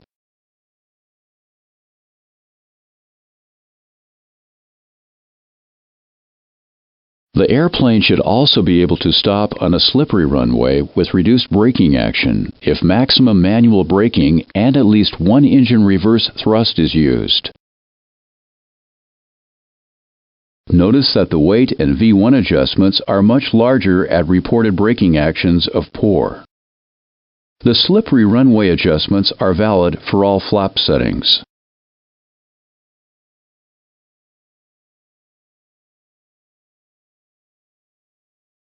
As shown earlier, an airplane dispatched assuming dry runway but operating on a slush-covered runway would not have the ability to stop from V1 within the normal dry runway distances. Nor would it reach 35 feet within the available distance following a failure of the critical engine. The Quick Reference Handbook and the Flight Planning and Performance Manual contain takeoff performance data for runways contaminated with slush or standing water. Slush on the runway will reduce the airplane's capability to accelerate, and it will also reduce the airplane's ability to stop. While accelerating, the aircraft tires displace the slush. The displacement of the slush creates a drag force, which reduces the airplane's acceleration. As the airplane accelerates to a higher speed, the spray from the displaced slush will start impinging on parts of the fuselage or wings, creating even higher slush drag force. The slush drag force goes up with the square of the ground speed. The slush drag force peaks just above the hydroplaning speed and then decreases with further speed increase. Hydroplaning speed is the speed when the tire starts to lift out of the slush. The drag forces due to slush displacement and impingement begin to decrease at this speed. If the airplane must do an emergency stop, the stopping force due to the wheel brakes will be greatly reduced due to the reduction in tire-to-ground friction. This is particularly true at high speeds where the tires will hydroplane. A runway is contaminated when over 25% of the available runway is covered with a measurable depth of slush or standing water. The Quick Reference Handbook and the Flight Planning and Performance Manual contain data for slush depths of 2 mm, 6 mm, and 13 mm. Takeoff is not recommended in depths greater than 13 mm due to the possibility of damage as a result of spray impingement on the airplane structure. The takeoff data provided for slush and standing water take into account the effect that the slush has on the airplane's ability to accelerate, as well as the effect on the airplane's ability to stop. As with the slippery and wet runway data, the effect of slush takeoff weight is minimized by using a reduced screen height of 15 feet for the engine inoperative accelerate go distance and credit for 1 engine reverse thrust on the stop. A new V1 speed is also computed. Even with the reduced screen height, credit for reverse thrust, and with a new V1 speed, the weight reductions due to slush are extremely large.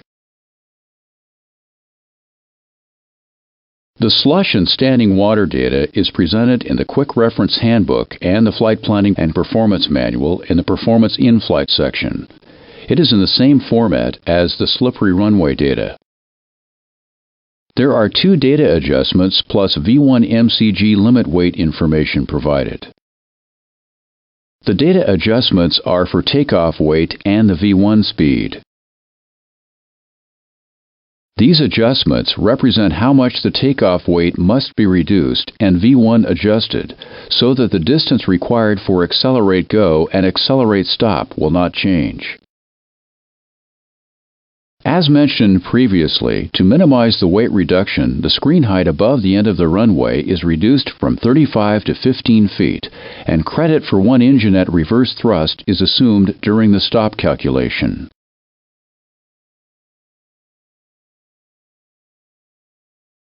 The V1 MCG limit weight is the maximum weight at which the airplane can accelerate to V1 MCG speed and still stop within the fuel length available for the assumed reported braking action. An example will be used to show how slush or standing water covered runway data adjustments are applied. In this example, takeoff data is being computed for a sea-level airport which has a 2,500-meter long runway on a 0 degrees Celsius day. The climb limited weight is 70,500 kilograms, and the weight limitation due to all other considerations is 77,000 kilograms, and this weight is limited by the obstacle consideration. Finally, the runway is reported to be covered with 6 millimeters of slush. First, the weight adjustment would be determined. This weight adjustment is added to the normal dry runway field length or obstacle limited weight. The chart is entered with the dry runway field length or obstacle limited weight and the reported slush depth. This example will be 6 millimeters. Interpolate to obtain the takeoff weight adjustment. The takeoff weight adjustment is then added to the dry runway field length or obstacle limited weight. Notice that the weight adjustment is always negative. Next, we need to determine the V1 MCG limited weight and compare it to the obstacle or runway limited weight just determined.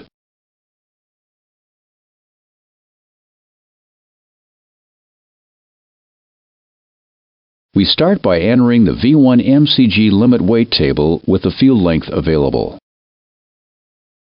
Go across to the column which lists the pressure altitude and reported slush depth and determine the V1 MCG limit weight. In this example, the V1 MCG limit weight would exceed 93,200 kilograms, the highest value in the table. Compare the V1 MCG limit weight and the field obstacle adjusted weight. The lower weight is the 6 mm slush-covered runway adjusted takeoff weight due to runway considerations. In this case, the V1 MCG limited weight is not limiting.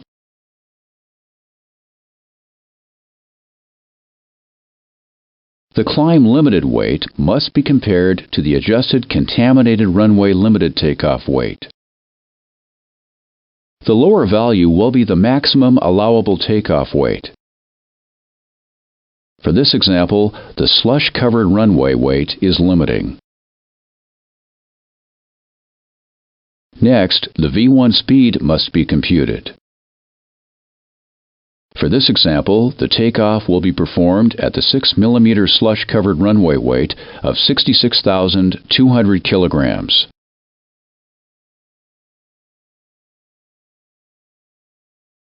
The first step is to obtain the normal dry runway takeoff speeds for the planned takeoff weight. These speeds can come from the Performance In-Flight section of the QRH or from the FMC.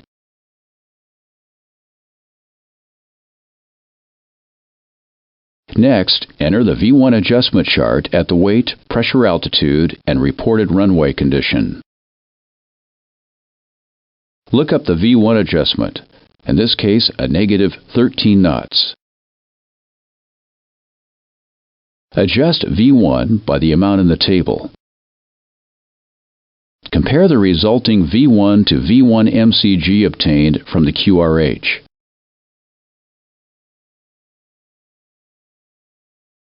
If the resulting V1 is less than V1 MCG, set V1 equal to V1 MCG. In our example, no adjustment is required.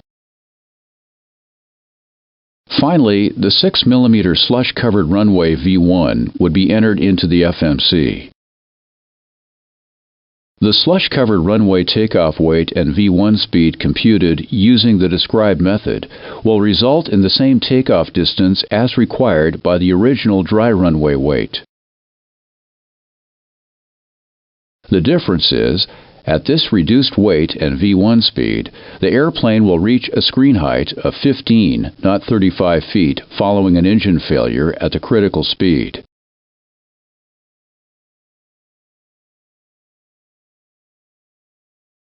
The airplane should also be able to stop on a runway with slush, with the use of maximum manual braking and one engine reverse thrust. The slush weight reductions and V1 adjustments take into account the reduction in tire-to-ground friction and the effect of hydroplaning on the airplane's stopping performance. There is no additional adjustment required for reported braking action. Notice that the weight reductions are much larger at greater slush depths. Also, the adjustments are valid for all flap settings.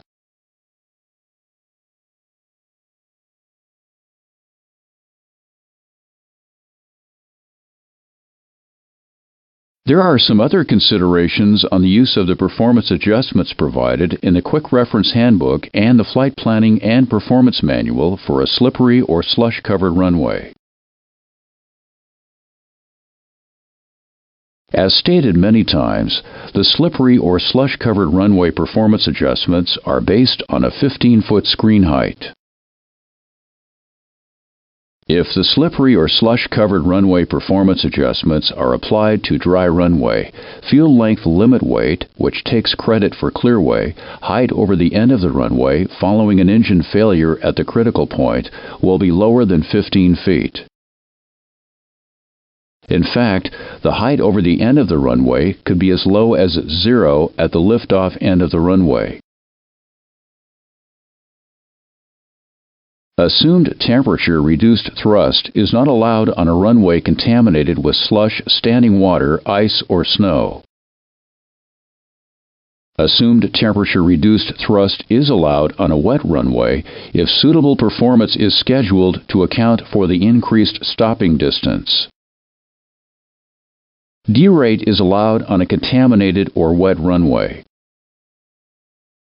In fact, there are times when derate can be used to increase the takeoff weight on contaminated or slippery runways. Yes, that is correct. In special cases, lower thrust means more takeoff weight. This is explained in the section on reduced thrust. As we have seen earlier, the slippery and slush-covered weight reductions are applied to the more limiting of the field length or obstacle-limited weight.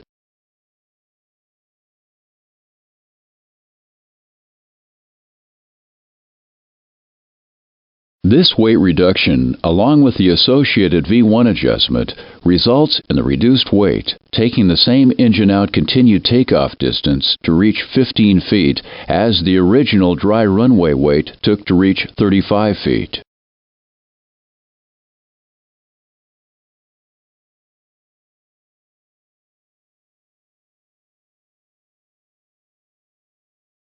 This ensures that all obstacles are cleared by a minimum of 15 feet. In the case where the weight reduction is small, the obstacle clearance would be slightly higher than 15 feet, for example, when the slippery runway data labeled as good is used.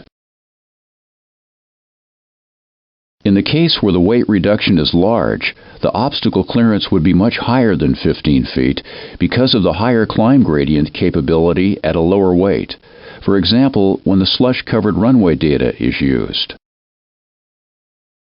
The previous sections have covered the wet, slippery, and contaminated runway performance data available in the Operations Manual and the Flight Planning and Performance Manual. Boeing also provides this data to your airline in the form of a computer program. Your airline may choose to use this program to create runway analysis for any of the previously discussed cases and for dry snow of up to 4 inches. In many cases, the computer program will result in higher takeoff weights because of the increased precision in the calculation. The computer program uses the same assumption of a reduced height at the end of the runway of 15 feet. The program also allows credit for reverse thrust. The computer program will result in net flight path clearing the obstacle by at least 15 feet.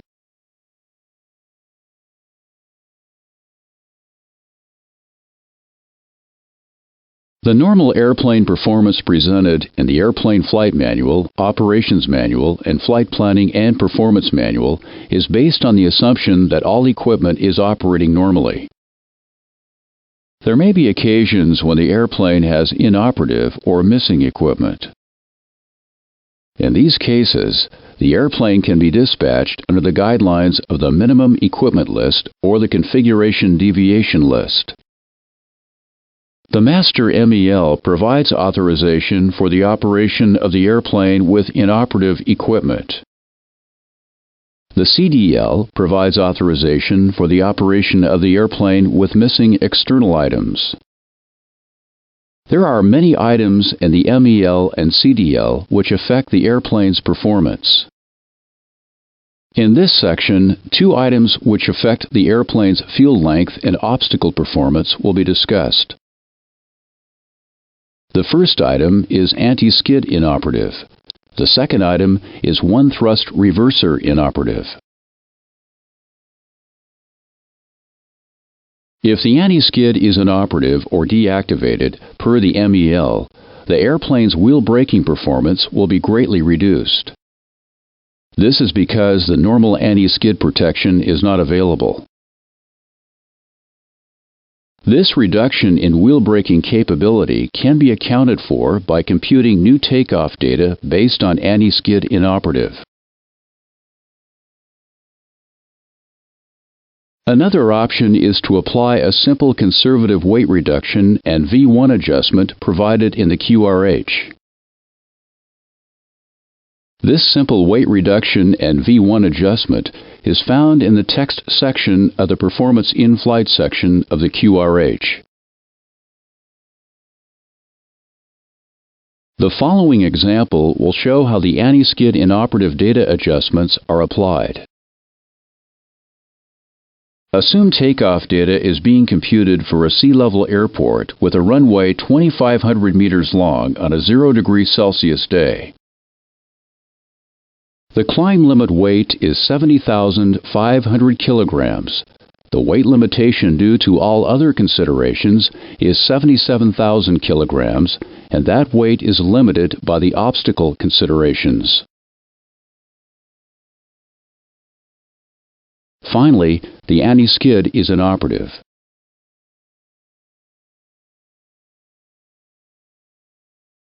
First, the weight reduction would be determined by finding the value in the text.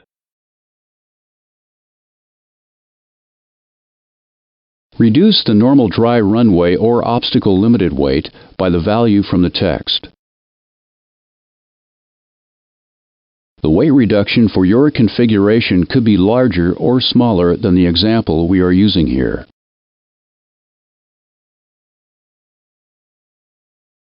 This anti-skid inoperative limited field length obstacle weight is compared to the normal climb limited weight.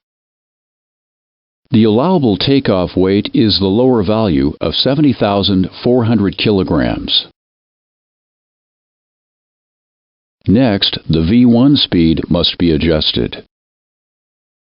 For this example, the takeoff will be performed at the anti-skid inoperative runway limited weight of 70,400 kilograms.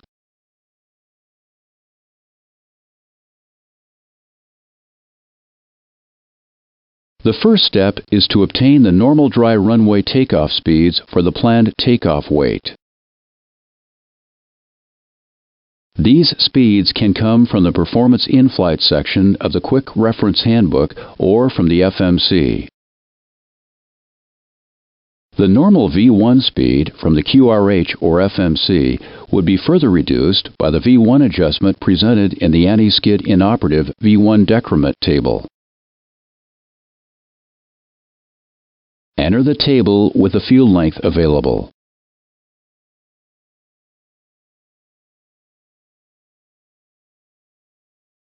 In this case, the V1 adjustment is 13 knots.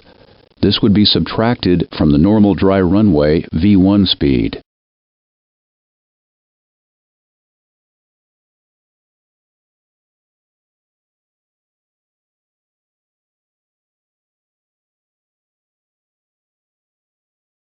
Compare the resulting V1 to V1 MCG obtained from the QRH.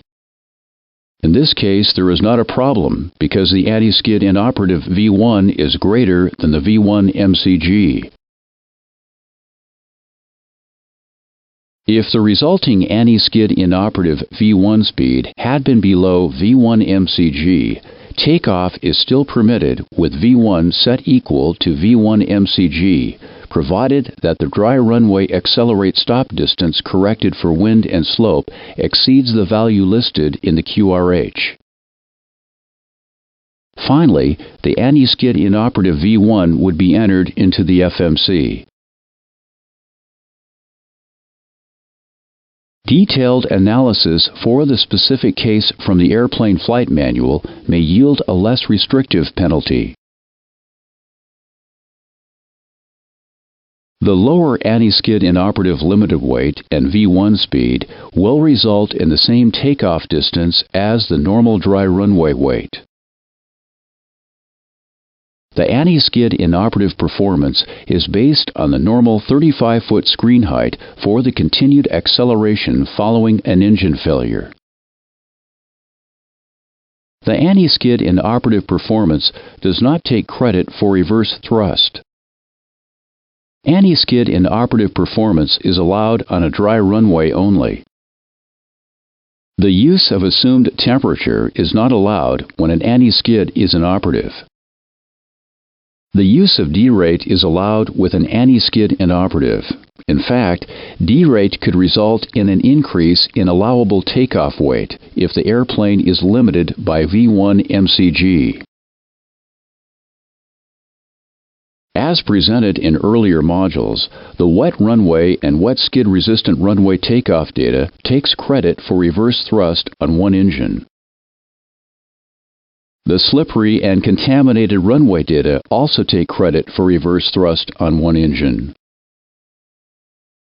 If you are dispatching with one thrust reverser inoperative or deactivated, the airplane stopping capability will be reduced on slippery, contaminated, or wet runways. The operational computer program is capable of computing takeoff performance with a reverser inoperative for all runway conditions previously discussed.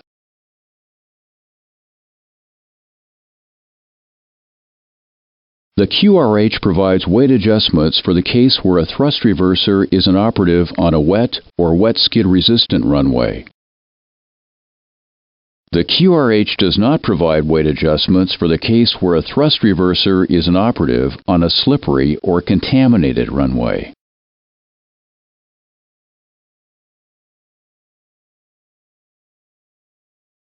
The one reverser inoperative data in the QRH is presented as a simple weight reduction and V1 adjustment in Section 1.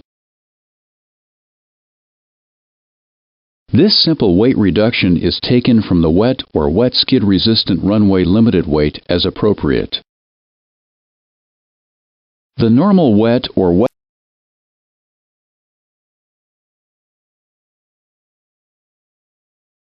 The one reverser inoperative data in the QRH is presented as a simple weight reduction and V1 adjustment in Section 1.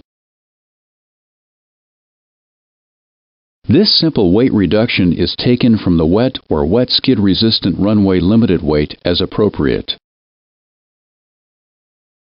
The normal wet or wet skid resistant takeoff speeds would then be looked up in the QRH or FMC at the reduced one reverser inoperative weight.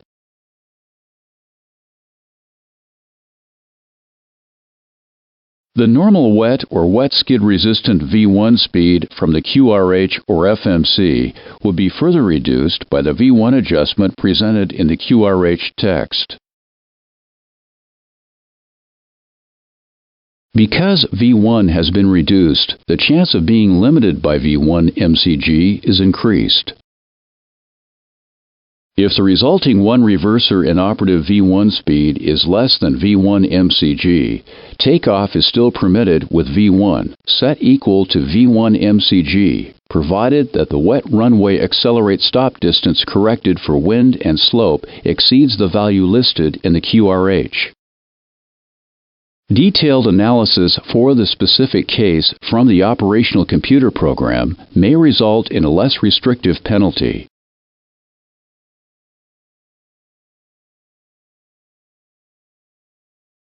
This module will discuss the use of clearway and stopway and the Boeing data you can use to determine your takeoff speeds when using clearway, stopway, or a combination of the two.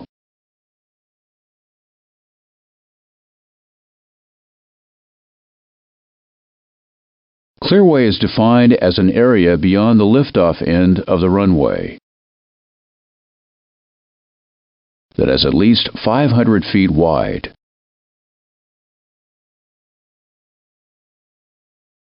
It is centrally located about the extended center line of the runway.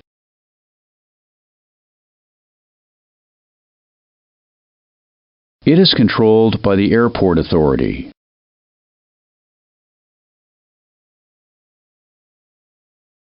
And no object or terrain in the clearway projects above a plane sloped upward from the end of the runway with a gradient of 1.25%, except for threshold lights that are located to each side of the runway.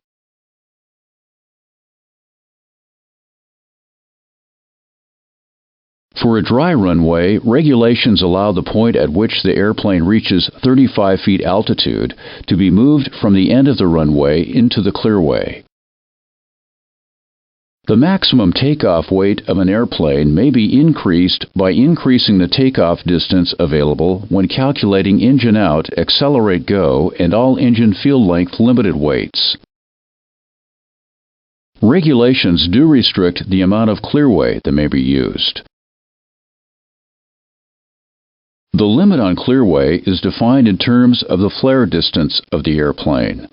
The flare distance is the distance along the ground from the point where the airplane is at the liftoff speed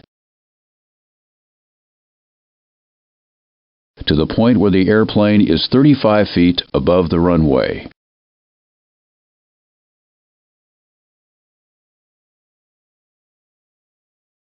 Regulations limit the amount of clearway that may be used to 1/2 of the flare distance. Regulations do not allow the use of clearway when calculating wet runway takeoff performance.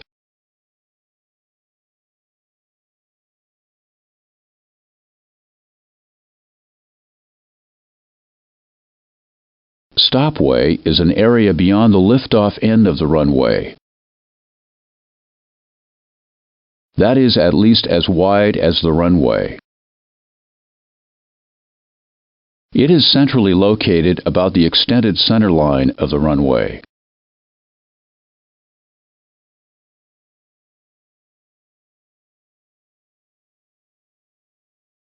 It has been designated by the airport authorities for use in decelerating an airplane during a rejected takeoff. It is able to support the airplane during an aborted takeoff without causing structural damage to the airplane. Stopway may be used to increase the field length limit takeoff weight by increasing the accelerate stop distance available for takeoff performance calculations. There is no limit on the length of stopway that may be used in calculating field length limited takeoff weight, except that V1 may never exceed VR. If the length of the allowable clearway is greater than the stopway available, and if you are operating at a takeoff limit weight that has been calculated using clearway and stopway, the V1 speed determined from the Quick Reference Handbook or from the Flight Management Computer must be reduced.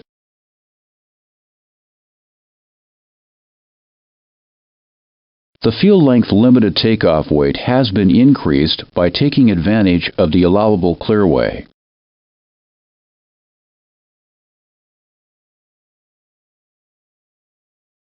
The requirement to be able to stop that increased weight on the stopping surface in the event of a rejected takeoff must still be met. The stopping requirement is satisfied by reducing the QRH and FMC value of V1.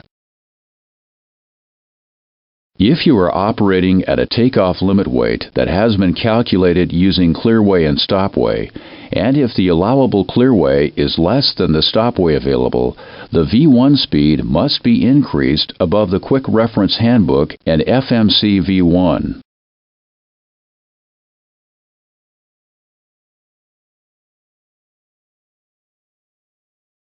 In this case, the field length limit takeoff weight has been increased by taking advantage of the increased stopping distance available.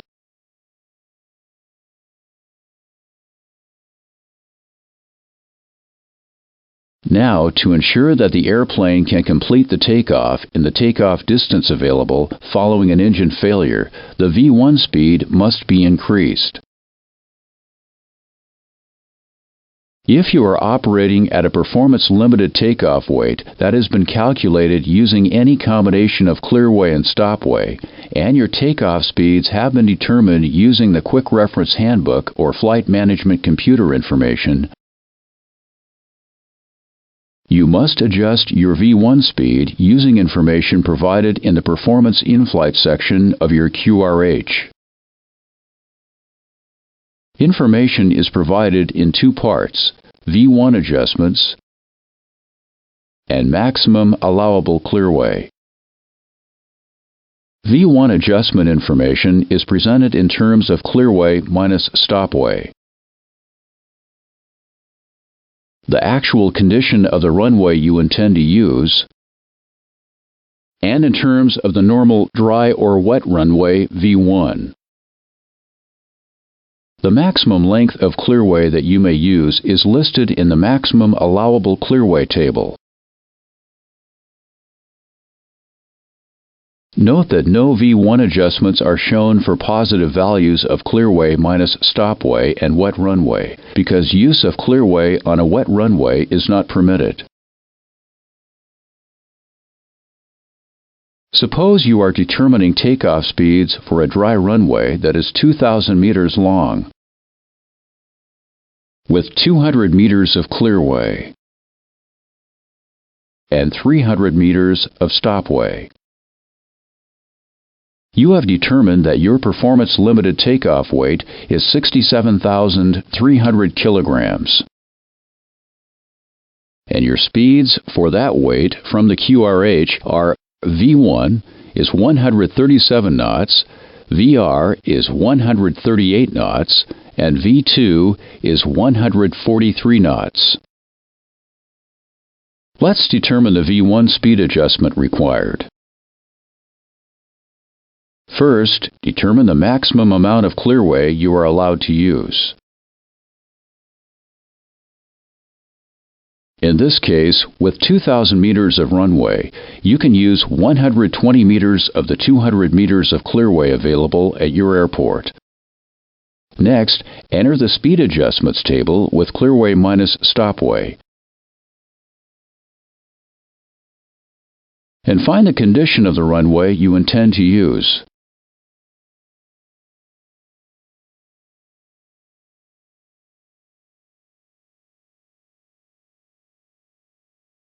Enter with the normal V1 speed for your planned takeoff weight. Read the V1 adjustment at the intersection of the row and column.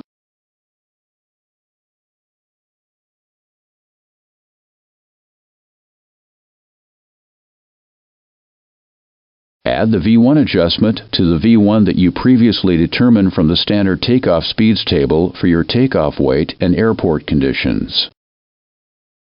Remember that V1 can never exceed VR. In this case, we must reduce the adjusted V1 to be equal to VR.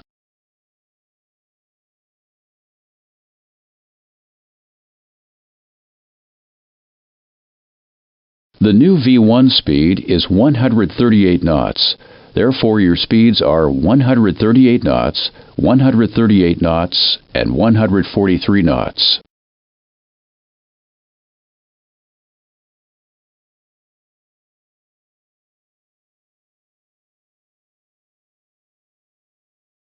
In this section of the program, we are going to be talking about en route performance. When we talk en route performance, we mean everything between takeoff and approach and landing. For example, we will talk about selecting the best cruise altitude. Then we will discuss the performance of the airplane in en route climb, including the climb speeds and the time, fuel, and distance for climb to the cruise altitude. We will discuss the cruise portion of the flight, both for all engines operating and for an engine inoperative. Finally, we will discuss descent and holding. It is not the intent of this module to show you how to use the tables in the operations manual or the Quick Reference Handbook to compute your airplane's performance. Rather, it is our intent to discuss these en route topics in general terms.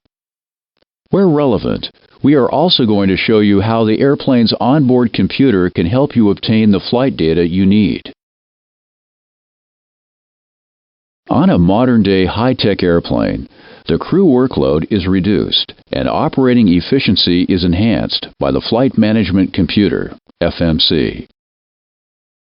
In addition to navigation information, the FMC provides a number of en route performance functions, including climb data, cruise data, altitude selection data, and data for descent and holding.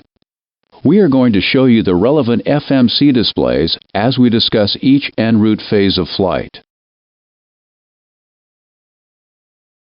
On most airplanes, the FMC is not required for dispatch.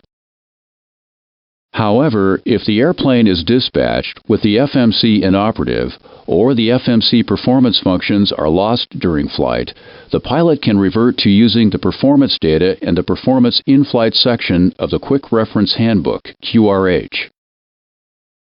This section contains the performance information normally supplied by the FMC, such as the engine thrust setting, cruise data, altitude capability, landing reference speeds, and so on. Before we start looking at the en route phases of flight, let's spend a little more time talking about the FMC and how it is used to enhance efficiency and safety. The FMC contains an aerodynamic database that describes the characteristics of the airplane and an engine database that describes the characteristics of the engine. Those two parts form the Airplane Performance Database. If your company tracks airplane performance and knows how its airplanes compare to the Boeing Performance Database, your maintenance department can make adjustments to drag and fuel flow factors that are entered on the Perf Factors page. These factors make it possible to adjust the performance calculations of the FMC to match the individual performance of any specific airplane. The FMC uses this airplane and engine data to compute and display a wide variety of performance information to the flight crew. Every time you initialize the FMC before flight, you must input cost index. The FMC will use the cost index to compute the most economical climb, cruise, and descent speeds for the scheduled flight when operating in economy mode. For the airline to determine the cost index, it must first determine the factors that affect the total cost of each flight. The factors which affect the cost of a flight can be broken into time-related costs, fuel costs, and fixed costs. Fixed costs are any costs which do not vary with flight time or fuel burn, and therefore are not included in the calculation of cost index. Time-related costs are any cost which will be reduced by reducing the flight time. This reduction in flight time is accomplished by flying faster climb, cruise, and descent speeds.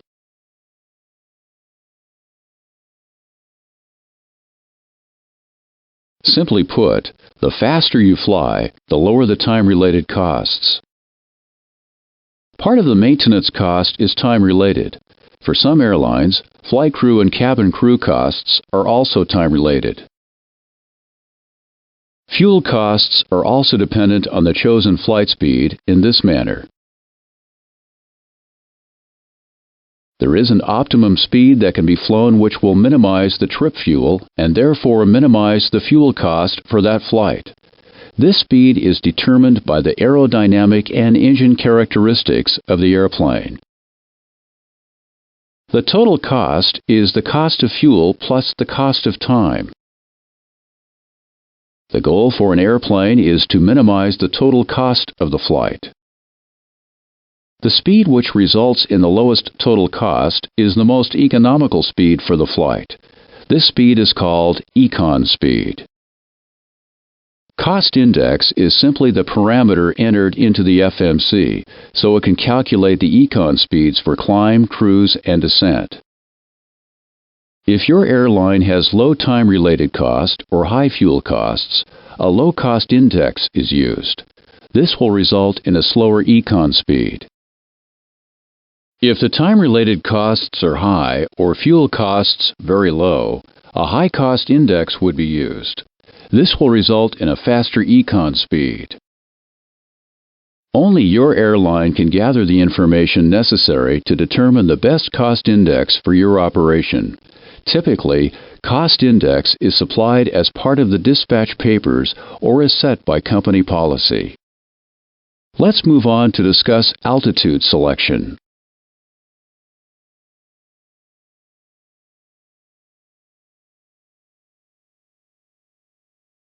Let's talk first about selection of the best cruise altitude for your flight. Choosing the best altitude will maximize your fuel or cost efficiency and will ensure that good speed margins are preserved. When selecting the cruise altitude, a number of considerations must be given attention. The first of these considerations is fuel or cost efficiency. The thrust limit of the engine must also be considered. You must know what altitude the airplane is capable of reaching with the thrust available. You also want to consider maneuver capability, that is, the ability of the airplane to cruise at high altitudes while still maintaining an acceptable operating margin from initial buffet. For short-distance trips, the cruise altitude will be lower than the altitude which you would select for a longer flight. Finally, it is smart to consider the winds which will be encountered en route. If the wind at your usual cruise altitude will be unfavorable, you might want to select a different altitude if that will give you a better wind. One way to measure flight efficiency is in terms of fuel mileage, that is, the distance the airplane can fly using a given amount of fuel. Higher fuel mileage means less fuel consumed per mile. The altitude which offers the highest fuel mileage is called the optimum altitude.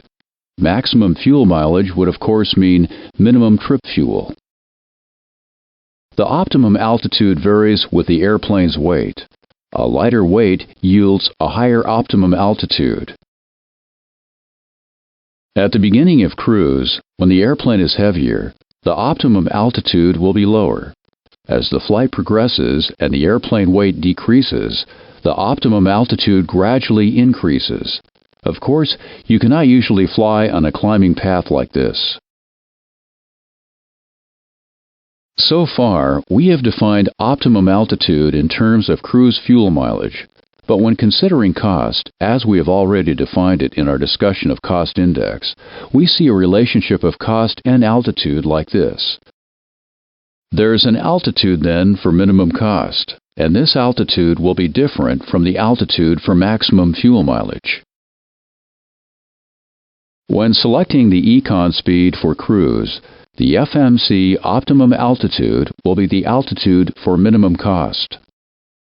For other cruise speeds, the FMC optimum altitude will be the altitude for minimum fuel consumption. The ideal flight path will always keep the airplane in an altitude band from 2,000 feet above optimum to 2,000 feet below optimum. This way, the efficiency is maximized. Flying more than 2,000 feet below the optimum altitude significantly increases the fuel consumption.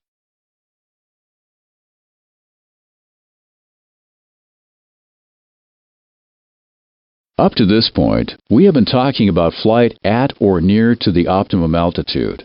Sometimes, however, it is necessary to fly above the optimum altitude, such as when beginning cruise, like this. What is the maximum altitude of which the airplane is capable? The altitude at which an airplane might operate is constrained by several factors. One of those factors is the thrust available from the engines. As the airplane climbs to higher altitudes, the available thrust decreases, reducing the airplane's rate of climb. The higher the airplane climbs, the less its margin of speed or altitude to initial buffet. A pilot should maintain a prudent speed or altitude margin from buffet. If he fails to do so, then an increase of load on the wings from maneuvering or turbulence could result in buffet or even, in the extreme case, stall. It is also true that flight above optimum altitude results in reduction in fuel efficiency. For these three reasons, there is a maximum altitude above which cruise should never be planned. Let's look now at how you can determine your optimum and maximum altitudes. For the flight crew on the ground or in flight, the primary source of altitude selection data is the FMC. The FMC provides optimum and maximum altitude information like this. Remember that during econ operations, the optimum altitude calculated by the FMC will result in the minimum total cost for the trip. This accounts for both time and fuel costs. Therefore, this optimum altitude is a function of cost index and airplane weight. If the airplane is operating in a speed control mode, such as at constant Mach number or at LRC, this optimum altitude is the altitude which will result in the minimum trip fuel. On the ground before flight, the FMC will show you the suggested trip altitude, which will be either the optimum altitude or, for short trips, a lower altitude. In flight, the FMC calculates the best location to make the step climb to minimize the total trip cost. Ideally, you should begin your cruise somewhat above the optimum altitude. You would then cruise at this altitude until the optimum altitude has climbed above your current altitude sufficiently to make a step climb necessary to minimize cost or fuel consumption. As you saw, the FMC also shows the maximum altitude for the current speed or speed mode. This maximum altitude is based on the lower of the thrust limited altitude or the maneuver margin limited altitude. The thrust limited altitude is the highest altitude the airplane can maintain at the maximum cruise thrust rating or climb to at the maximum climb rating. It depends on the air temperature. In general, though, even on a hot day, the airplane will be capable of flying at least 2,000 feet above optimum if desired. This calculation is done with a small nominal residual rate of climb. This minimum residual rate of climb can be changed by maintenance.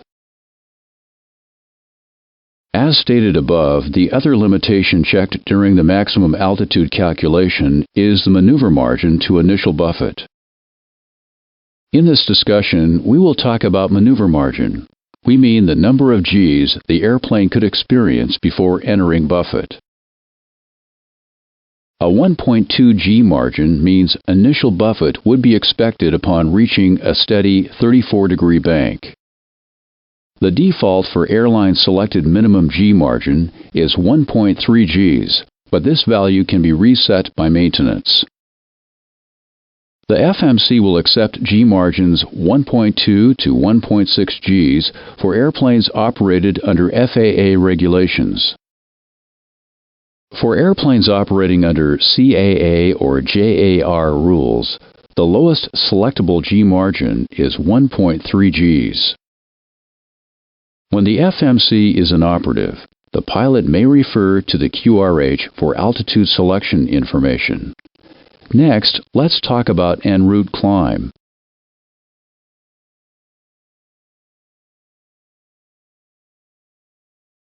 When we discuss en route climb, we refer to the climb beginning at approximately 1,500 feet, when the airplane has been cleaned up and accelerated, and ending when the airplane reaches its cruising altitude. This is the econ climb speed. If the econ mode is selected, this will be the speed commanded after all waypoint speed constraints, speed restrictions, and transition altitudes have been passed. This speed will provide the minimum trip cost for the initial climb to cruise flight level based on the cost index entered during FMC initialization. High weight or high cost index will result in a higher econ climb speed. As the airplane climbs to higher altitude, the climb speed target switches from a constant indicated airspeed to a constant Mach number.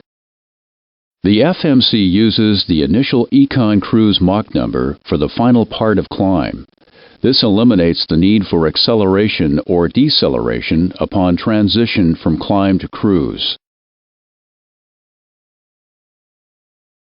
In case the FMC becomes inoperative, the pilot may use any reasonable climb speed schedule instead. If desired, the pilot may use a standard climb speed schedule. That value is different for every airplane and is a speed schedule selected to yield good fuel efficiency for a typical medium takeoff weight. This standard climb speed schedule may be found in the text portion of the Performance in-Flight PI chapter. The Operations Manual and QRH do not provide any data for climb time, fuel, or distance. Now, at the top of climb, when the airplane achieves its initial cruising altitude, you will need to establish cruise at the target cruise speed. Let's discuss cruise speed for a few minutes. For a given altitude, the fuel efficiency the airplane achieves in cruise depends on the cruise speed, as shown here. Very low speeds are relatively inefficient, as are very high speeds. The fuel mileage depends on airplane weight in this manner.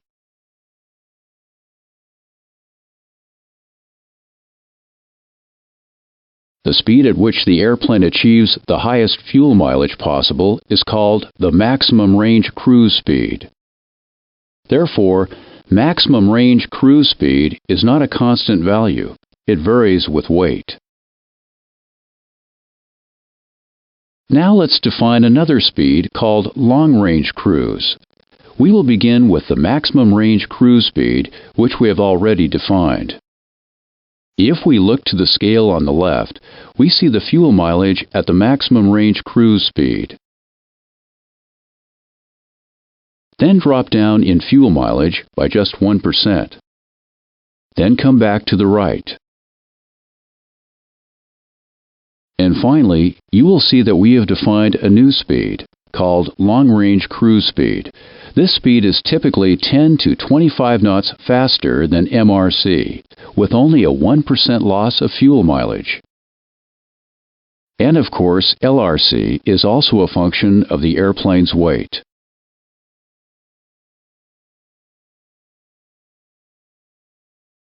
With the FMC operative, the speed can be seen on the CDU.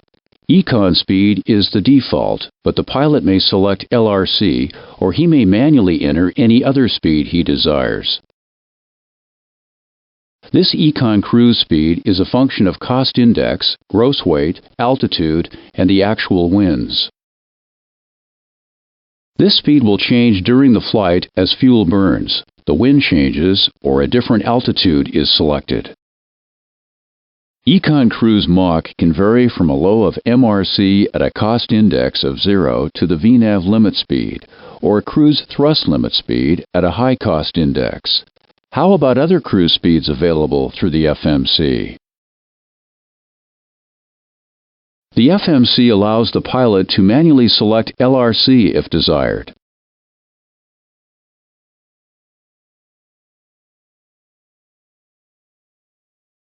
The pilot may manually enter any desired airspeed or Mach number into the FMC by keying it into the scratch pad and then selecting it as the target speed.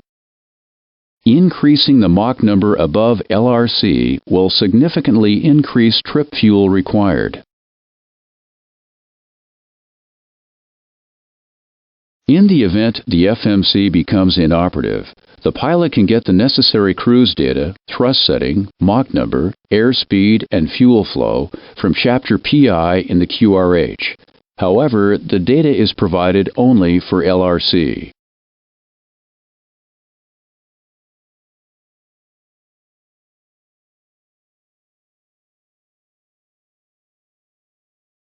If an engine fails during cruise, the new engine-out altitude capability will most likely be lower than the current altitude, so it will be necessary to drift down to the new lower altitude. Following an engine failure in cruise, it may be necessary to set the remaining engine to maximum continuous thrust in order to achieve the necessary drift-down performance. After setting maximum continuous thrust, the pilot should maintain altitude and allow the airplane to decelerate to the selected drift-down speed, at which point the drift-down will begin. The optimum drift-down speed will yield the best possible drift-down path angle and level-off altitude. It should be used in cases where staying as high as possible for as long as possible is desirable due to terrain or weather concerns.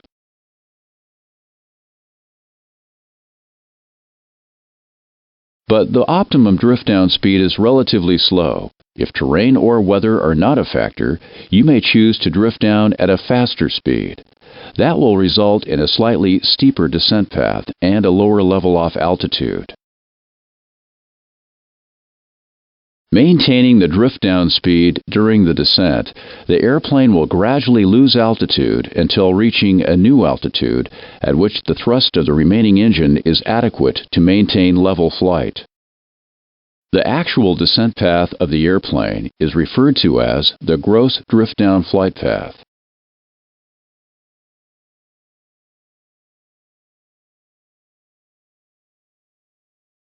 For computing a safe cruise weight, considering obstacle clearance during the drift down in the event of an engine failure, the regulations require us to define a different, lower flight path called the net path. For a two-engine airplane, the difference between gross and net drift down gradients is 1.1%. Suppose that your route of flight will take you over some high terrain. In the event of engine failure and drift down, you have to be able to clear all that terrain safely. The regulations require you to consider all terrain within 5 statute miles either side of your track. After drift down and level off, you must be able to maintain at least 1,000 feet above all obstacles.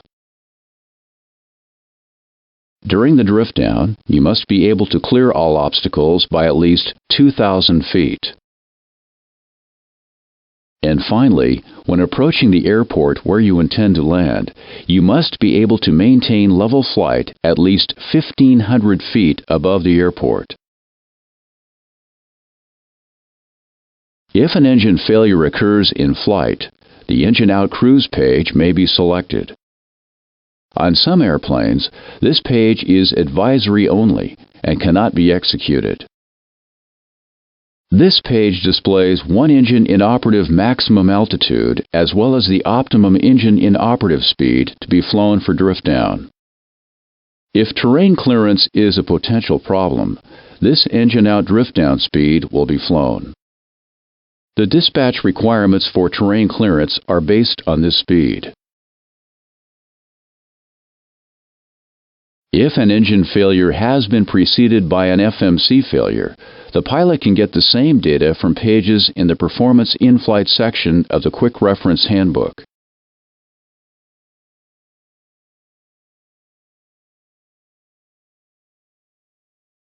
For normal descent from your cruise altitude toward the landing, you will want to use a speed schedule selected to minimize either trip cost or fuel consumption. It is also important to begin the descent at the optimum point. Normally, the FMC will compute the optimum top of descent point and will provide the econ descent speed. At the top of descent, the econ descent Mach is set equal to the final econ cruise Mach calculated at the end of cruise. As the airplane descends, the speed will change from Mach number control to indicated airspeed control. This speed will be a function of cost index only. Of course, the pilots may select a different descent speed manually. In the possible absence of FMC assistance, the QRH includes a table of descent time and distance for a specified nominal descent speed schedule. The final topic in this module is holding. In the holding pattern, the goal is to maximize endurance rather than fuel mileage, so the hold will be flown at the speed for minimum fuel flow. Normally, the holding speed and thrust setting are obtained from the FMC. The FMC displays holding data in this manner. In the absence of data from the FMC, Chapter PI in the QRH provides the necessary information.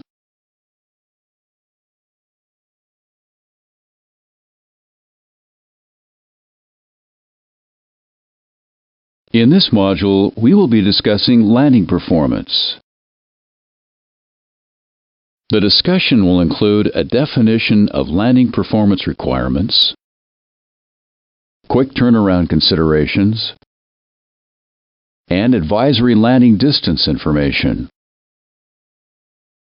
We will begin with a definition of the basic performance requirements for landing.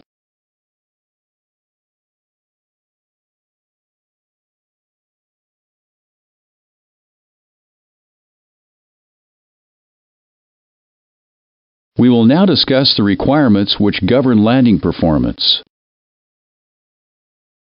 These requirements include landing field length, approach climb, and landing climb considerations. The most limiting of these requirements defines the landing performance limited weight for dispatch. Let us take a closer look at each of these requirements, beginning with landing field length. Landing field length performance is developed from flight test demonstrated landing distances. These distances are measured from a height of 50 feet above the landing surface. The flight test landings are performed on a dry runway using an aggressive touchdown technique. Maximum manual wheel braking and speed brakes are used during the landing ground roll. Reverse thrust is not used or credited in the flight test demonstrated landing distance. The certified landing distance on a dry runway is the flight test demonstrated distance plus an additional margin of 67%. For a wet runway, the certified dry runway landing distance is increased by an additional margin of 15%. The landing field limit weight is the maximum weight for which the landing distance available meets certified landing field length requirements. This weight accounts for landing flap setting, wind and pressure altitude, dry or wet runway surface condition, and airplane stopping configuration. The landing field limit weight does not directly account for runway slope, non-standard temperature, or approach speed additives. These considerations are protected by the margins used to define certified landing distance. We will now look at climb performance requirements for landing. These requirements are based on the certified approach and landing flap combinations for each airplane model. Climb performance limits for landing ensure a minimum climb gradient capability in the certified approach and landing configurations in case a go-around becomes necessary at any point during the landing approach. For a two-engine airplane, the minimum climb gradient required in the approach configuration is 2.1%. The approach climb configuration is based on the selected approach flap setting, with one engine inoperative, landing gear up, and the operating engine at go-around thrust.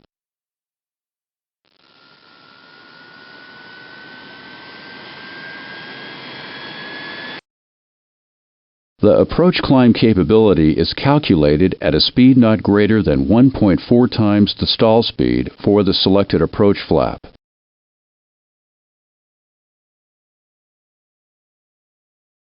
The minimum climb gradient required in the landing configuration is 3.2%.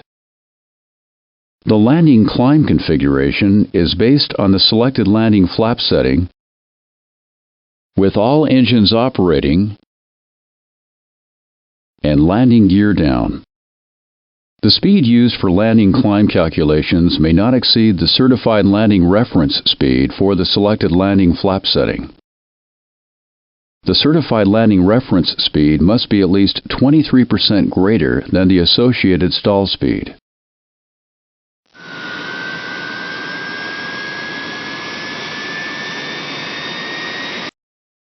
Landing climb capability is based on thrust available 8 seconds after the thrust levers are moved from minimum flight idle to the takeoff position. The most limiting of the approach and landing climb requirements defines the climb limited landing weight. For a 2-engine airplane, approach climb is typically the more limiting requirement, whereas for a 4-engine airplane, landing climb is typically the more limiting requirement. The climb limited landing weight for the selected approach and landing flap settings accounts for airport temperature and pressure altitude, as well as engine bleed for air conditioning and anti-ice. Ice accumulation on unheated surfaces is also accounted for when operating in icing conditions during any part of the flight, with forecast landing temperature below 10 degrees Celsius. For operators who are subject to Joint Aviation Authority regulations, there is an additional climb performance requirement for low visibility instrument approaches.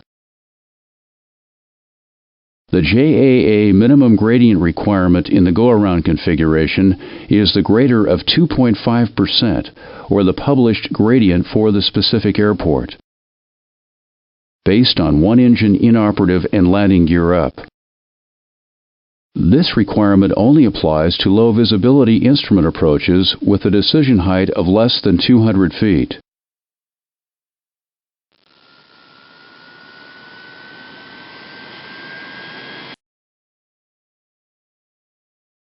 The performance requirements which we have discussed in this module and the maximum certified structural landing weight define the maximum allowable scheduled landing weight for dispatch.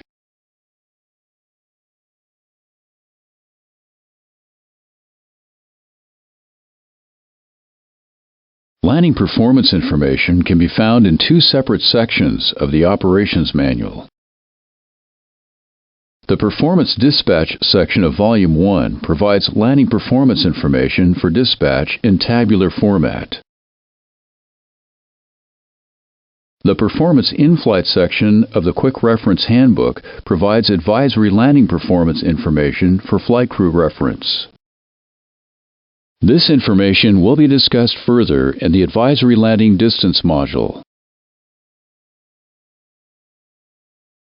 The Flight Planning and Performance Manual is an additional source of landing performance data, which includes both dispatch information and advisory information in graphical format.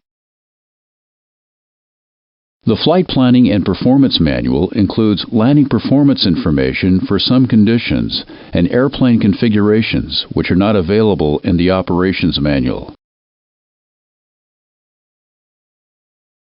We will now discuss the landing performance information that is provided in the Performance Dispatch section of the Operations Manual. This information includes landing fuel limit weight and landing climb limit weight. For JAA operators, go-around climb gradient capability is also included for low visibility operations. Quick turnaround limit weights will be discussed later in the Quick Turnaround module. Landing fuel limit weight information is provided in tabular format for one landing flap setting, with anti-skid operative, and for airport pressure altitudes up to 3,000 feet. 2 separate tables are used to determine the landing fuel limit weight. The first landing fuel limit weight table adjusts landing fuel length for the effective wind. The table is entered with landing fuel length available and wind component to determine the wind-corrected landing fuel length. The second landing fuel limit weight table is entered with wind-corrected landing fuel length airport pressure altitude, and runway surface condition. To determine the landing field limit weight based on automatic speed brakes and all-wheel brakes operating. A weight adjustment is provided at the bottom of the table for manual speed brakes. For some airplane models, a separate weight adjustment is provided for brake deactivated performance. Landing climb limit weight information is provided in tabular format for one landing flap setting, the associated approach flap setting, and for airport pressure altitudes up to 3,000 feet.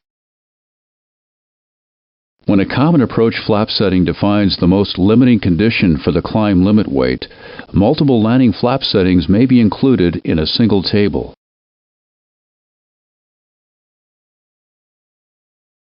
The landing climb limit weight table is entered with airport outside air temperature and airport pressure altitude to determine the landing climb limit weight for air conditioning packs on.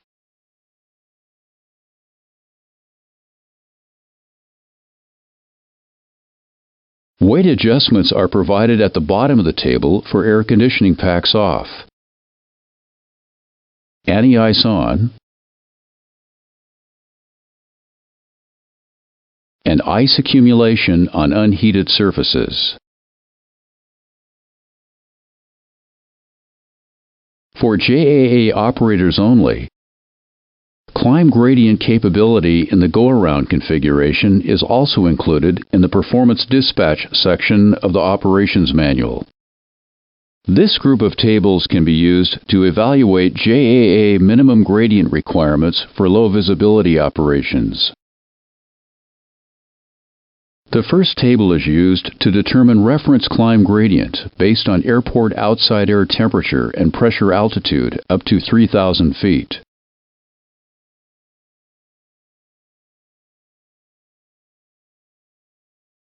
The second table provides a gradient adjustment for weight.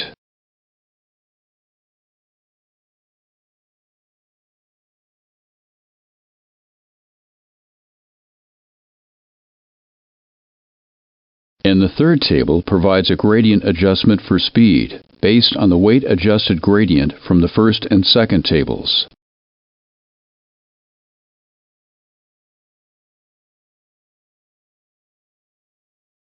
Finally, adjustments for air conditioning packs off, anti-ice on, and icing conditions are applied as appropriate to determine go-around climb gradient capability.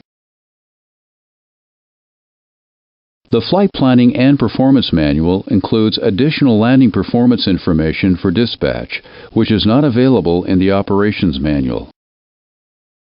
The Flight Planning and Performance Manual includes pressure altitudes up to the maximum certified for landing, as well as limit weight information for each certified landing flap setting. Landing field limit weights are also included for anti-skid inoperative performance for airplane models which allow anti-skid inoperative dispatch relief. The Flight Planning and Performance Manual information is typically presented in graphical format.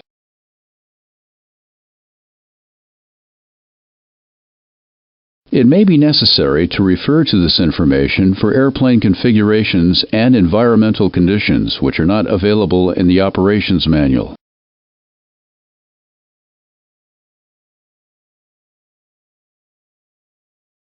In this module, we will be discussing quick turnaround considerations. First, we will look at the dispatch requirements and published data for maximum quick turnaround limit weight. We will then look at the advisory information which is provided for recommended brake cooling time. The quick turnaround limit weight is the maximum landing weight for which there is no mandatory minimum ground time prior to the next departure. For landing weights above the quick turnaround limit weight, a mandatory minimum ground time must be observed. This mandatory ground time protects against wheel fuse plug melt and loss of tire pressure during the next takeoff. As a certification requirement, quick turnaround limit weight is conservatively based on maximum manual wheel braking, with no credit for reverse thrust. Note, however, that quick turnaround limits must be respected in operation regardless of actual stopping technique.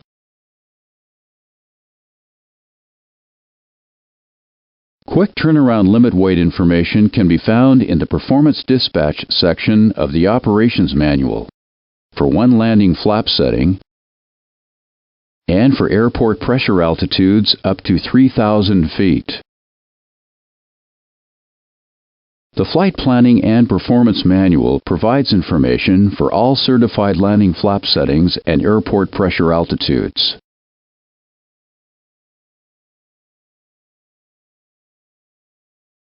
Both documents use a similar tabular presentation format for quick turnaround limit weight. The quick turnaround limit weight table is entered with airport outside air temperature and airport pressure altitude to determine quick turnaround limit weight. Notes at the bottom of the table provide weight adjustments for slope and wind.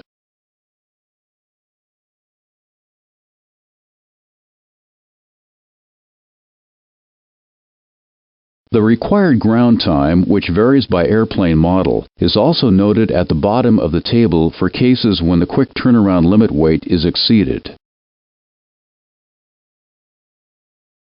For some airplane models, an alternate procedure for evaluating quick turnaround limits may be available. Operators may choose either the quick turnaround limit weight table information or an approved alternate procedure, if available, to comply with quick turnaround requirements.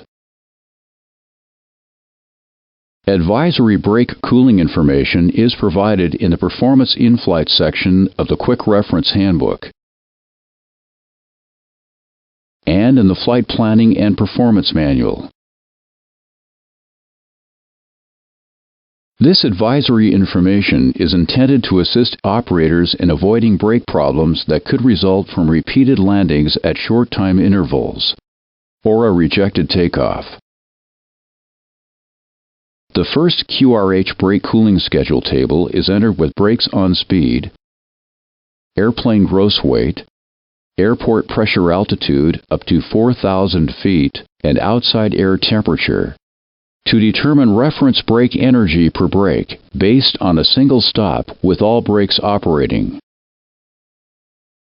Note that the brakes on speed used in the table may be based on either indicated airspeed adjusted for wind or ground speed. The brakes on indicated airspeed during landing will normally be 5 to 7 knots lower than the approach speed when recommended braking procedures are followed. The reference brake energy per brake from the first brake cooling schedule table is used in a second table to adjust for the type of event and the wheel braking method used in the case of landing.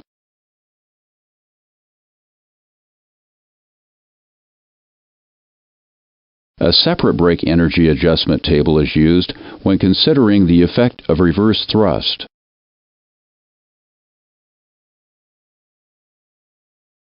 The third brake cooling schedule table is used to determine recommended cooling time, either in flight or on the ground, based on total energy absorbed per brake. Additional procedural guidance is provided in the notes at the bottom of the table when in the caution zone or in the fuse plug melt zone. Note that maximum quick turnaround limits must be observed regardless of the guidance information obtained from the advisory brake cooling schedule tables.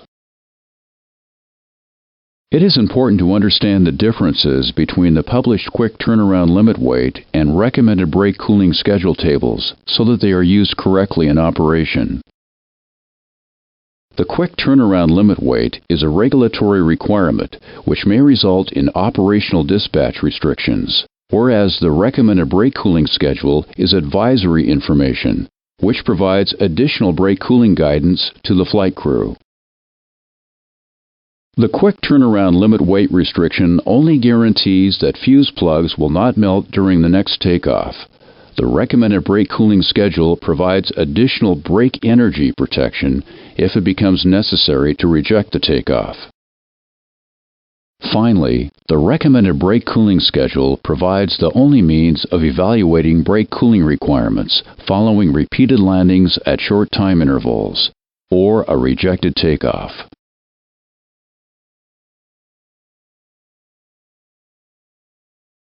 In this module, we will discuss the advisory landing distance information that is available to flight crews in the Performance In-Flight section of the Quick Reference Handbook. This advisory information includes auto brake landing distance, slippery runway landing distance, and landing distance for non-normal configurations that affect the landing performance of the airplane. Advisory landing distance calculations assume that the airplane crosses the runway threshold at a height of 50 feet and include an air distance allowance of at least 305 meters to touchdown. The use of maximum available reverse thrust is assumed during the landing ground roll when stopping performance is based on maximum manual wheel braking. It is important to remember that the published advisory landing distances are generally actual distances with no additional margins of conservatism. For JAA operators, the published advisory landing distance for slippery runways is the actual distance increased by 15%. The auto brake system commands a constant airplane deceleration during the landing ground roll for improved passenger comfort. Auto brake landing distance is provided in the Quick Reference Handbook as advisory information to assist in the selection of the most suitable auto brake setting for a given available field length. The Quick Reference Handbook tables provide actual landing distance on a dry runway from a 50-foot threshold height to a full stop based on auto brake setting and approach speed.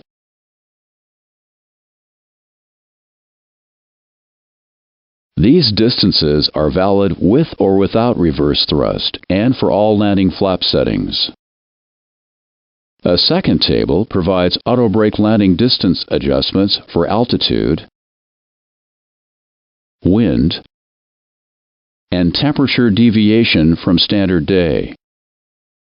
These adjustments are ignored when the first table is entered with ground speed.